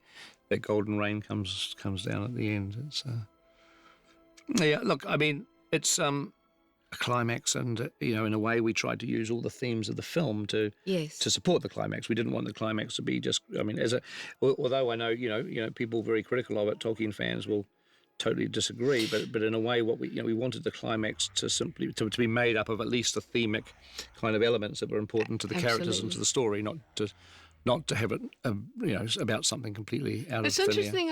I've heard some real fans love it. It's interesting. They love the ideas behind it anyway. I mean, look, it has partly to do with whether you think the book has to be adapted faithfully, or whether or not you are happy to live with the book being the book, and then a film to being an interpretation. An interpretation and expanding the story in a different medium. I mean, it's a philosophy thing, really, isn't? There was debate about the ending, whether we should have a cliffhanger or not. I mean, at the end of the day, there wasn't a hell of a lot of choice, really. I mean, there was never any talk about destroying Lake Town in this film. I mean, I think there was a sense maybe Lake Town is going to be the destruction of Lake Town is going to be the end of the film, but in a way, it's not. It just didn't feel right to us because it's not. I don't know. It didn't actually feel like it belonged in this film. It was strange. I mean, it was never a decision we even seriously considered.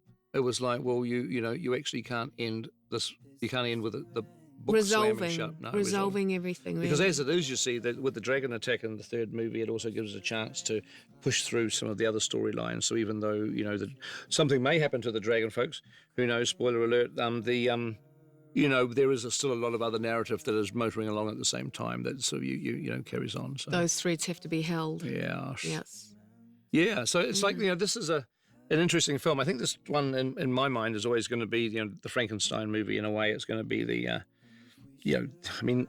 people think the Hobbit was conceived as 2 films originally, and then it became 3. And I guess there's a natural assumption, well, the third movie is the extra film. But I mean, the strange thing is that really the second film is the extra film. But I mean, it has a lot of material that was never in the original screenplay. There's a lot of material that was never shot in the original shoot. It was pickups that we did. It was sequences that we created afterwards, and we literally it was having to take at the end of the. It was the most revising for sure. Yeah, it was. I mean, it was taking the what was originally the climax of the first film and making it the beginning of this movie, and then this movie ends at really what was the beginning of the original second film. So it's almost like flipped right on its head. It was a mental puzzle, that's for sure.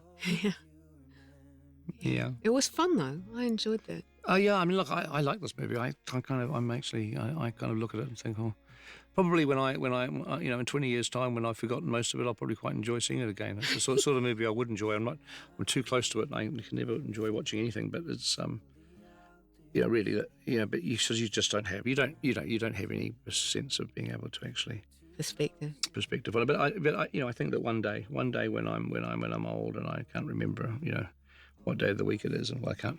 It's actually true. I can't remember what day of the week it is today. Is it what? Is it Friday today? Today is Friday. Yeah, there you go. Well, no, it's not so bad. I've got a few. I'm holding it in. Got a few more years yet. But anyway, one day I think I'll probably quite enjoy seeing it again. Yeah. One day. Hopefully. I tell you one thing I do love. One fabulous choice that was made was Ed Sheeran. Yeah. Singing that end song. Yeah. And talk about being able to write and creatively come up with something so quickly and so perfect. Well, Ed, I mean, it's a very strange, you just never know what is going to happen and where. I mean, that's a great example of just one thing leads to another, and surprise for everybody, and a really nice surprise, because I didn't really know a great deal about Ed Sheeran apart from, heard his name, but then our daughter Katie, who was, I think, but she would have been 16, 17 at the time. She wanted to go to an Ed Sheeran concert. He was coming to Wellington, and so sure, yeah, I mean, she was clearly, liked his music a lot, and she played me some of his music, and it was pretty good. I never heard it before, and then we got. She said, "Oh, would you realise he's a big Lord of the Rings fan?" Because I think she's been on websites and Facebook and whatever. She's done a little bit of research into it, and clearly, and anyway, she said, "Oh, he's a huge Lord of the Rings fan." And then I said, "Well, why don't we give him a tour? Then if he's in the city, we'll give him a tour around." And so we did. We met him, and that was nice to be able to just meet somebody outside of any professional involvement. It was just literally to say hi, and that was March. And so months go by, and we get closer and closer to needing the song for this movie. And the trouble is that we like to grow the songs out of the way the film ends, and because the ending of this film was coming together so late, last minute sort of stuff, we didn't have an end to show anybody, and we didn't have an end to even see ourselves. And so it's so important that the song helped you through the cliffhanger, that there's a particular role of the song in my mind that the film was going to end abruptly. The film was definitely going to end on a moment where there might have been a lot of the audience that were very kind of wrong-footed by it, and which is obviously cliffhangers do that, but nonetheless, we wanted the song to be a very organic way of sort of easing you out of the film and into the concept that there's more to come. And it just had to feel like the right mood. It just had to feel right. And if you had somebody write a song in the middle of the year without anything, the chances of them hitting that tone would have been almost nil. So we had to wait. We had to wait, and we had to wait, and we had to wait until we could actually get the film together enough to show a songwriter. And who was that going to be? And we literally had like hardly any time left, and Katie was the person that said, "Well, what about Ed? Don't forget about Ed." And I said, "Oh yeah." And then Fran and I looked at each other. Perfect, great voice, a great, beautiful kind of a quality for this type of world, the Tolkien world. And so I said, "Didn't he give us our email, his email?" And Fran said, yeah. So I scrambled around and hunted for it somewhere, and I found it, emailed him, and within like an hour, he'd written back and say, because I just emailed him and said, do you want to do the third song for the second movie? And he emailed back like within 1 hour. He was in Spain having a holiday in Spain, and he emailed back and said, yep, I do. And I said, well, you got to come down to New Zealand and watch the film. Yep, coming now. And he literally kind of he was like the quickest that you could get from Spain to New Zealand was it.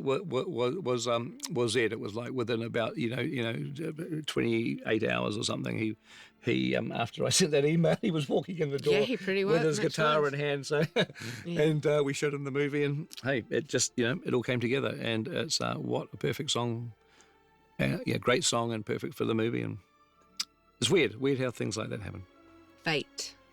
Well, fate is a series. You got to believe in it sometimes. Yeah, I mean, fate's always a series of sort of, fate's a result of what you kind of, what you create in a funny kind of way. It's like you can't create fate, but you can create a lot of elements that sort of give fate a chance, if that makes sense. Yeah.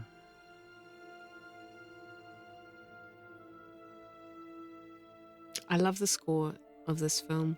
I think there's some really superbly beautiful pieces that Howard Shore wrote in this that I just... Howard had more chance to get into some new themes because he was, we all felt frustrated in the first movie because, we wanted the music to obviously reflect themes that we had created for the Lord of the Rings. If it was that, and there's so much of similar environments, Shire and Rivendell and the Ring and Gollum and and so we wanted to I'm a big believer in continuity, that these movies are going to be 6 movies in a row. One day people are going to have a series of films and the music should be as much a part of that continuity as anything. And so, but it just resulted in the first movie having a lot of adaptation of the original themes plus some new ones, but this film is almost entirely new themes, brand new themes, new part of Middle Earth, never been to these places before, never met these characters. So it was a great opportunity for Howard then to just let rip, which he did.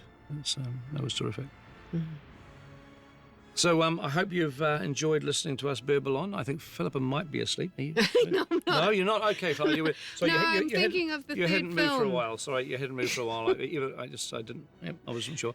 But we are happy that you sat through this, which you clearly did if you're listening to me blathering on now. And it's goodbye, and I hope you have enjoyed it, and, you want to see how this one ends. Third movie's coming out very, very shortly. Unless you're listening to this after it comes out later on, in which case you've probably got it on the shelf and you download. You can just watch it now if you want to, or not. Yeah. Thank you. Goodbye. Goodbye.